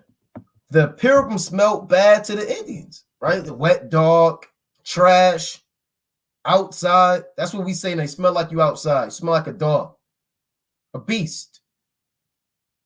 So we can't be making this up. And then you had an Israelite that tried to teach them to bathe, but they was bucking up against it. Like you try to give a dog a bath and he hopping out the damn tub and running around and you're like, you at your wits' end. That's how it was dealing with Esau, man. That's Job 30. In fact, 3 years before the Pilgrims landed, English and French fishermen transmitted diseases to tribes as they came ashore to find fresh water, firewood, and captured Native Americans for slave trade. Within 3 years, the plague wiped out between 90 to 96% of the inhabitants of coastal New England. Native societies were devastated. Only the 20th person is scarce left alive, wrote Robert Cushman, an English eyewitness, recording a death rate unknown in all previous human experience. So nobody knows how many Gadites died. Right? Nobody knows. Maybe billions. They say a death rate unknown. There has never been a death rate like when a so-called white man came to America. Sickening. right? It reads, those who did survive left their communities to join others, bringing the illness along with them. This caused many Native Americans to perish, even though they had not encountered Europeans. Once the Pilgrims did arrive in 1620, the epidemics across Indian country were far from over. Let's see, we'll jump down. Throughout history, religion has served as a means of justification, and for the English separatists, it was no different. They believed the widespread death and devastation of Native Americans due to disease was divine providence and that God willed them to take over the land. So that's Esau for you, man. Right? And we can go on and on, but we're not going to read this whole thing. Like I said, you can check this out. The true dark history of Thanksgiving. The so-called white man coming and destroying 96% of the Gadites that dwelt in New England. You can't get around that. All right, let me get this quick precept or another precept. This is the book of Lamentations, chapter 5 and verse, let's see where I want to start. 2, right? Lamentations chapter 5 and 2. Our inheritance is turned to strangers, our houses to aliens. We are orphans and fatherless. Our mothers are as widows. We have drunken our water for money. Our wood is sold unto us. So this is speaking about during the time of the Babylonian siege of Nebuchadnezzar II in 586 BC. And Jeremiah is writing the horrific accounts of what we had to deal with after that siege and during that siege. Verse 5. And it applies now because what the so-called white man did was a siege tactic. Same thing. Cut off water and food, brought disease. It reads, our necks are under persecution. We labor and have no rest. I'm going to jump down to verse 8. Servants have ruled over us. There is none that doth deliver us out of their hand. Verse 11. They ravished the woman in Zion and the maids in the cities of Judah. Princes are hanged up by their hand. The faces of elders were not honored. So they were raping the women in the time of Jeremiah, hanging up the men by their hands, impaling them, killing them. This is the dark history of so-called Thanksgiving, man. Whatever you got it. Con. This is the book of Psalms, right? Chapter 140 and verse number 1. It says, deliver me, O Yahweh, from the evil man. And the evil man is the so-called white man. The Lord is telling you all throughout the scriptures that we need to be delivered from this man, man. Because nothing proceeds from him but corruption, lies, and oppression. It says, persevere me from the violent man. It says, which imagine mischief in their heart. Continually, they are gathered together for war. So when you see a group of so-called white men, you should already know they're thinking of a council to overthrow you, to kill you, to take the land, or some type of mass agenda to overthrow the whole earth, man. They have sharpened their tongues like serpents. And that's what you have, these secret councils. You got the European Union, right? You got all of these different things where they come together and they sharpen their tongues like swords. Planned Parenthood, churches on every corner, liquor stores. These are the things that they do to sharpen their tongues like swords, man. It's not just talking about they cussing all damn day. It's talking about they trying to overthrow you by using craftiness in a deceitful way. And their tongue as they talk it, as a man thinketh, so is he. So as he's talking these things, he's mapping them out. Blueprints, strategies, opinions, and they're coming together with dark counsels to overthrow you. Don't think the so-called white man just has a whistle and he just blows it. And then everybody just comes together and they hopped on the ship. And then they just sailed with peaceable thoughts and an imagination of peace, man. They have sharpened their tongues like serpents. Adder's poison is under their lips. Salah. Keep me, O Yahweh, from the hand of the wicked. Preserve me from the violent man who's purvose right, to overthrow my goings. The proud have hid a snare for me, and the cords they have spread by a net by the wayside. They have set gins for me. Meaning everywhere we walk and everywhere we go, it's a damn snare and a trap, man. Whether that be in a religious system or whether that be on a physical level, taking you down in slavery and captivity. The so-called white man, every snare and trap is going to be laid down for you. It's as if you can't escape. On a mental level, you want to escape and read, but the Bible, they paint this imagery of Christianity on. You want to escape physically, right, in your own land, in your own habitation, but he rapes, robs, and murders and burns down your fields, man. It takes your crop. I mean, emotionally, you want rest, but you can't get it because you got to go to captivity, man. You got to wake up in captivity every single day, hearing gunshots, sirens, unjust dealings, people getting shot down and slain and murder trials, and you get no rest in this place. That's why the Lord said through the hand of David, the proud have hid a snare for me. And you keep finding out that everywhere you go in this society, in this place, you keep falling down in his snares and his traps because you need to wake up. The Most High has put it that way so that there is no other path but one. That's Yahweh Shai, man. This truth, there's a lamp to guide you and wake you up. Until then, you're going to forever be a lost sheep falling into all of these snares and traps until you wake up. It says they have spread a net by the wayside. They have set gins for me.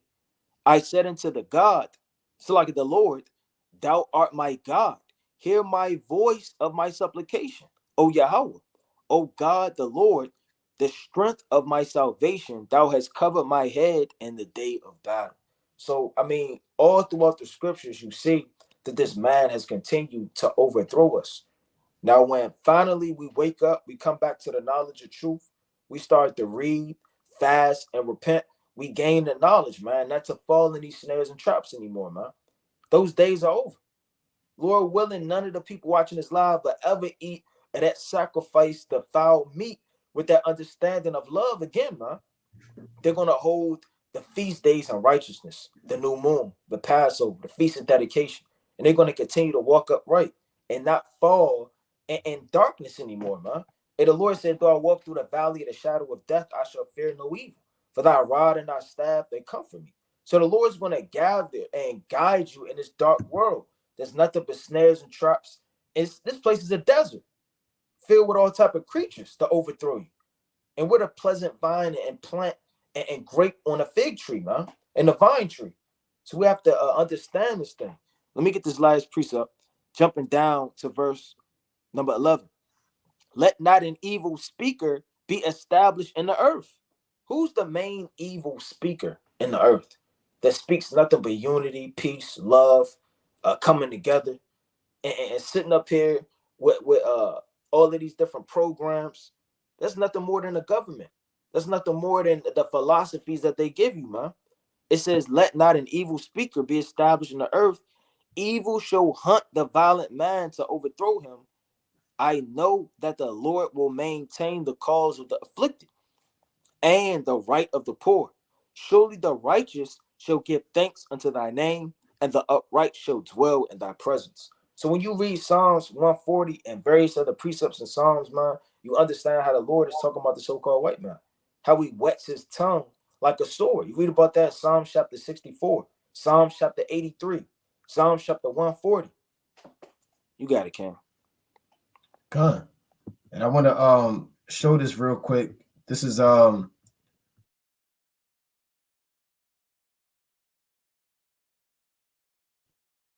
traumatic true history of all of the men that were an example by the so-called white man that he put to death and murdered, right? That he murdered the year before he instituted so-called Thanksgiving or Thanksgiving, right? And this is called the Dakota 38. So again, and they have an actual picture about it, man. All of the Edomites came in battle formation to watch 38 sons of the Most High be murdered in cold blood. So again, like the brother said, man, if you are even thinking about eating some turkey, mashed potatoes, or some form of food on Thanksgiving, then the Most High is going to get up with you, man. Right? Meaning destroy you. Let me get this in Revelation, the 2nd chapter. Right? This is Revelation chapter 2 and verse, I'm going to read 20. It reads, notwithstanding, I have a few things against thee, because thou sufferest that woman Jezebel, which calleth herself a prophetess, to teach and to seduce my servants to commit fornication and to eat things sacrificed unto idols. So the Most High is against being seduced by this world, man. You're being seduced by you're watching the commercials of all of the families get together. You're being seduced, man. That big group chat with all of your cousins and your uncles in it and your aunties. That's you being seduced. The smell and the aroma of damn pie and cake and food, that's being seduced. So the Most High is against the spirit of seduction and to eat things sacrificed unto idols. Because again, when you eat that food, you're eating it and it's dedicated to the spiritual demon Satan. Right? It reads, and Revelation chapter 2 and 21. And I gave her space to repent of her fornication, and she repented not. So the Most High is giving you a space to repent from being a partaker of abominable idolatries. The Most High is giving you a space to repent, man. He's giving you time to get your spirit right and come out of those worldly holidays and keep the Most High God's holy days, man. You have the new moon that falls Wednesday night at sundown until Thursday night at sundown. You got the Feast of Dedication. That's going to be December 17th at sundown, right? You have Destruction of Nicanor coming up. Then you have Purim, right? Back-to-back days. You have literally no reason to indulge in the world, man. The Most High is giving you a space to repent. But the Most High said that she repented not, man. So a lot of people, they're not going to repent after watching this video. They're going to go back and say, oh, well, I mean, it was good. Well, you know, it ain't me, though. I mean, food is food. I don't care. Can't nobody tell me nothing. When Most High going to tell me, they just mad. Well, what the Most High going to do then? Revelation chapter 2 and 22. Behold, I will cast her into a bed, and them that commit adultery with her. And that's spiritual adultery. Because the Most High is your husband, but you land up with these other philosophies and doctrines. Right? With her into great tribulation, except they repent of their deeds. And I will kill her children with death. And all the churches shall know that I am he which searcheth the reins and hearts, and I will give unto every one of you according to your works. So the Most High will kill your children with death. The Most High will cast you into great tribulation, because the Most High, he sees what's going on. It says he tries to range in the heart. Meaning he knows what's in your spirit. If you're lusting, if you're on social media scrolling, zooming in, looking at Thanksgiving memes and TikToks, and he even knows if your heart is into it, man. And the Most High, he's not playing around. Yahweh Shah told you straight up, he will kill your children with death. That doesn't sound like white Jesus to me. That's written in red text, man, red letter. He says he's going to throw you into great tribulation, famine, overthrow your house, plague you with disease and sickness, all because you lusted after the cranberry sauce and the damn turkey leg, man. You got it, King. Con. This 1 Corinthians chapter 1, right? And I'm going to start at verse 27. It says, but God have chosen the foolish things out of the world to confound the wise. And that's Salaki, a foolish can you hear thing. me? Con, can you hear me? Can you hear me? Can you hear me? You can hear me? I don't know if you can hear me. I can't hear you. Yeah, I can hear you. It might be me. Can you hear me? Yeah, I don't know, Ken. Can you hear me? I don't know. Salaki. All right, Khan, you might as well bring it up. All right, Salaki. Can brothers hear?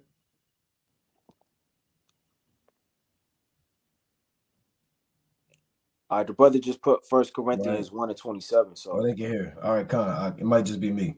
Okay, Khan. It's the book of 1 Corinthians chapter 1 and verse number 27.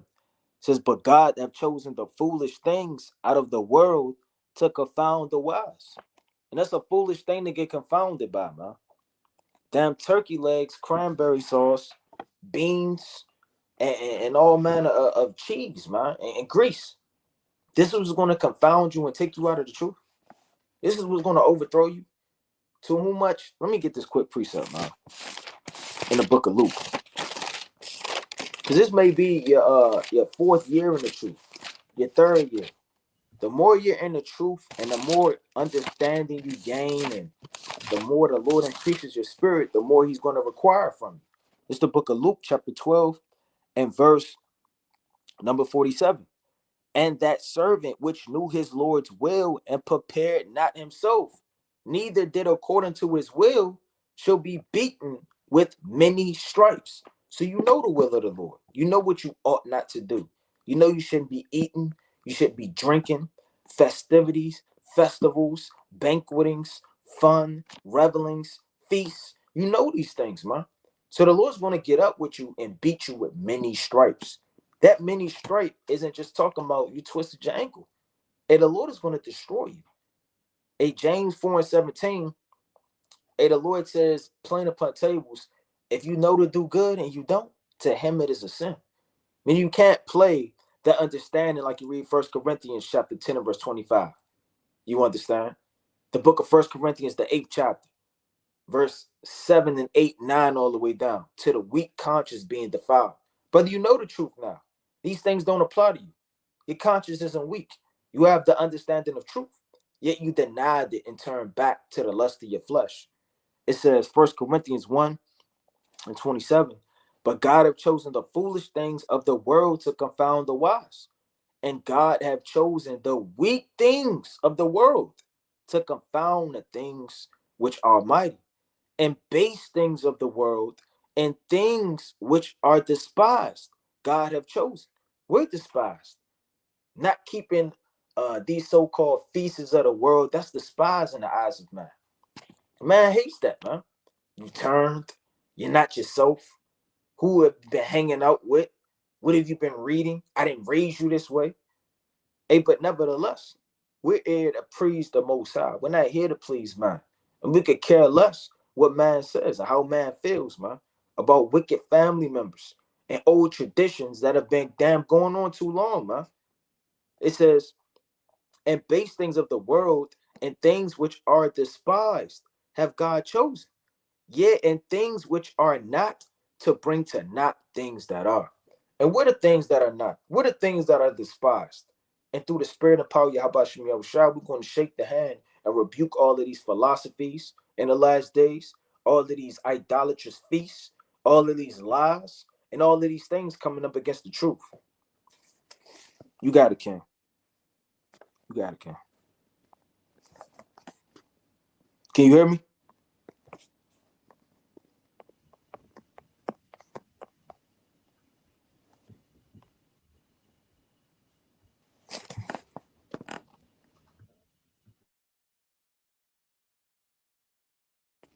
Khan, I'm about to bring it back up.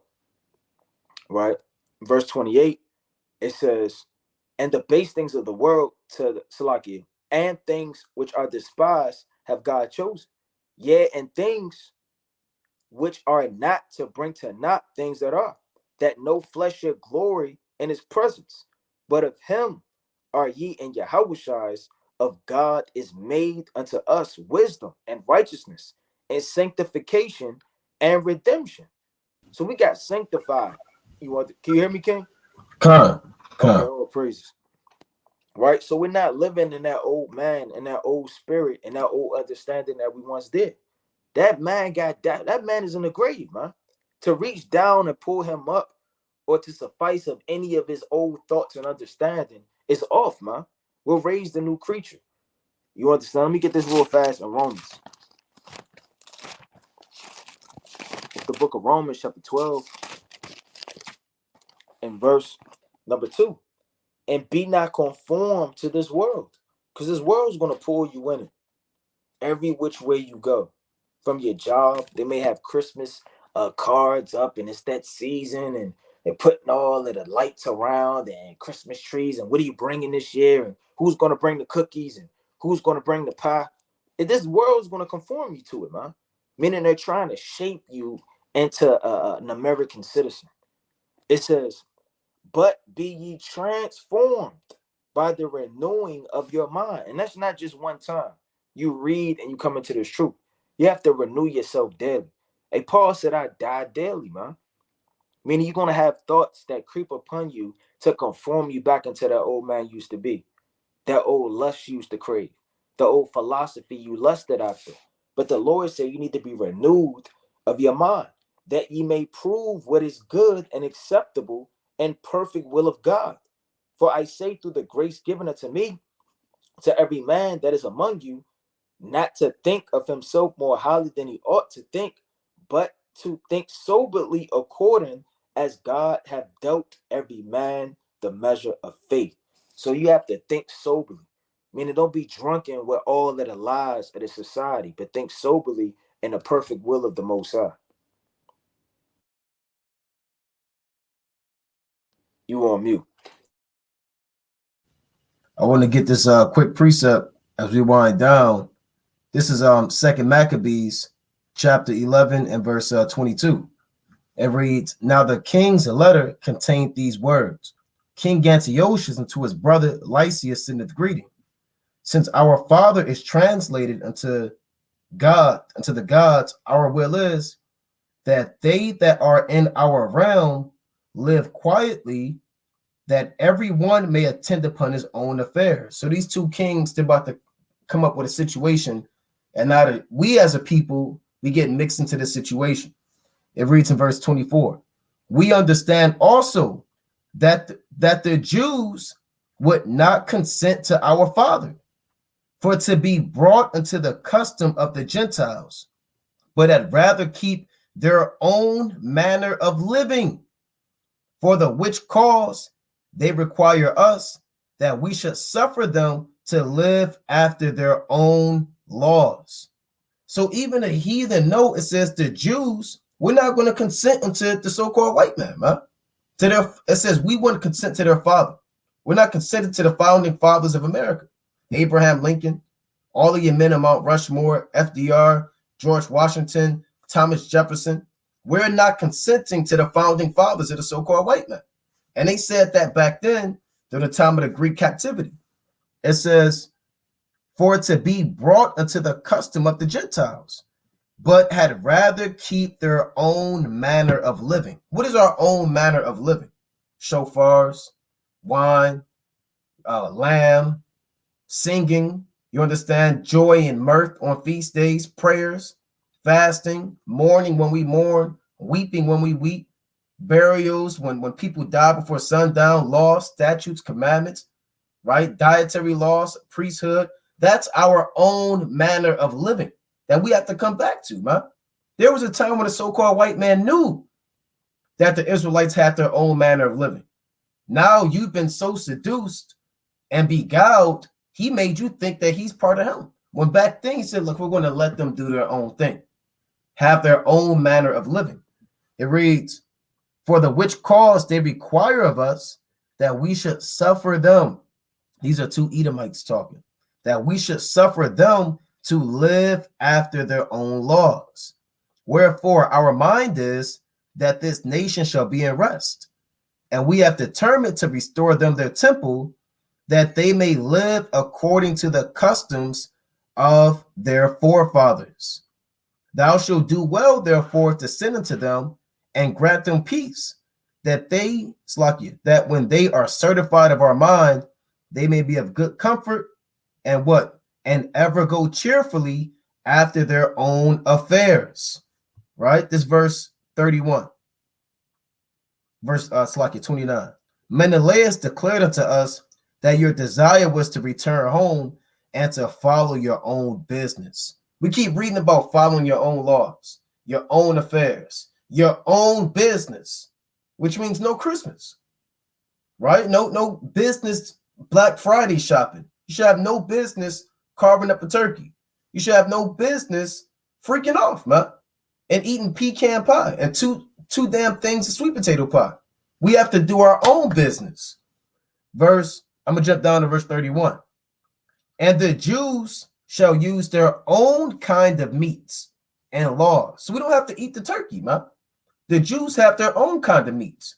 We got lamb, right? We got bison, we got buffalo, we got oxen. We have our own kind of meats. We don't have to eat turkey, man, on Thanksgiving. Turkey is lawful, but you don't have to eat it on Thanksgiving, man. Well, you got Jake saying, well, I just want to make turkey on the new moon. It is what it is. That's off. A brother doing a turkey, well, show me it's a sin.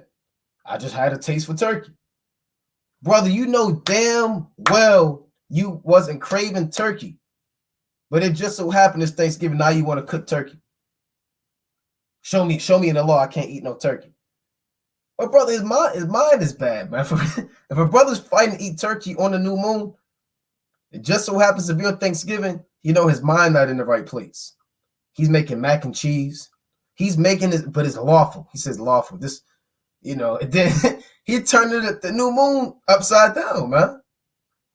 Right? It reads, and the Jews shall use their own kind of meats and laws as before, and none of them any manner of ways shall be molested for things ignorantly done.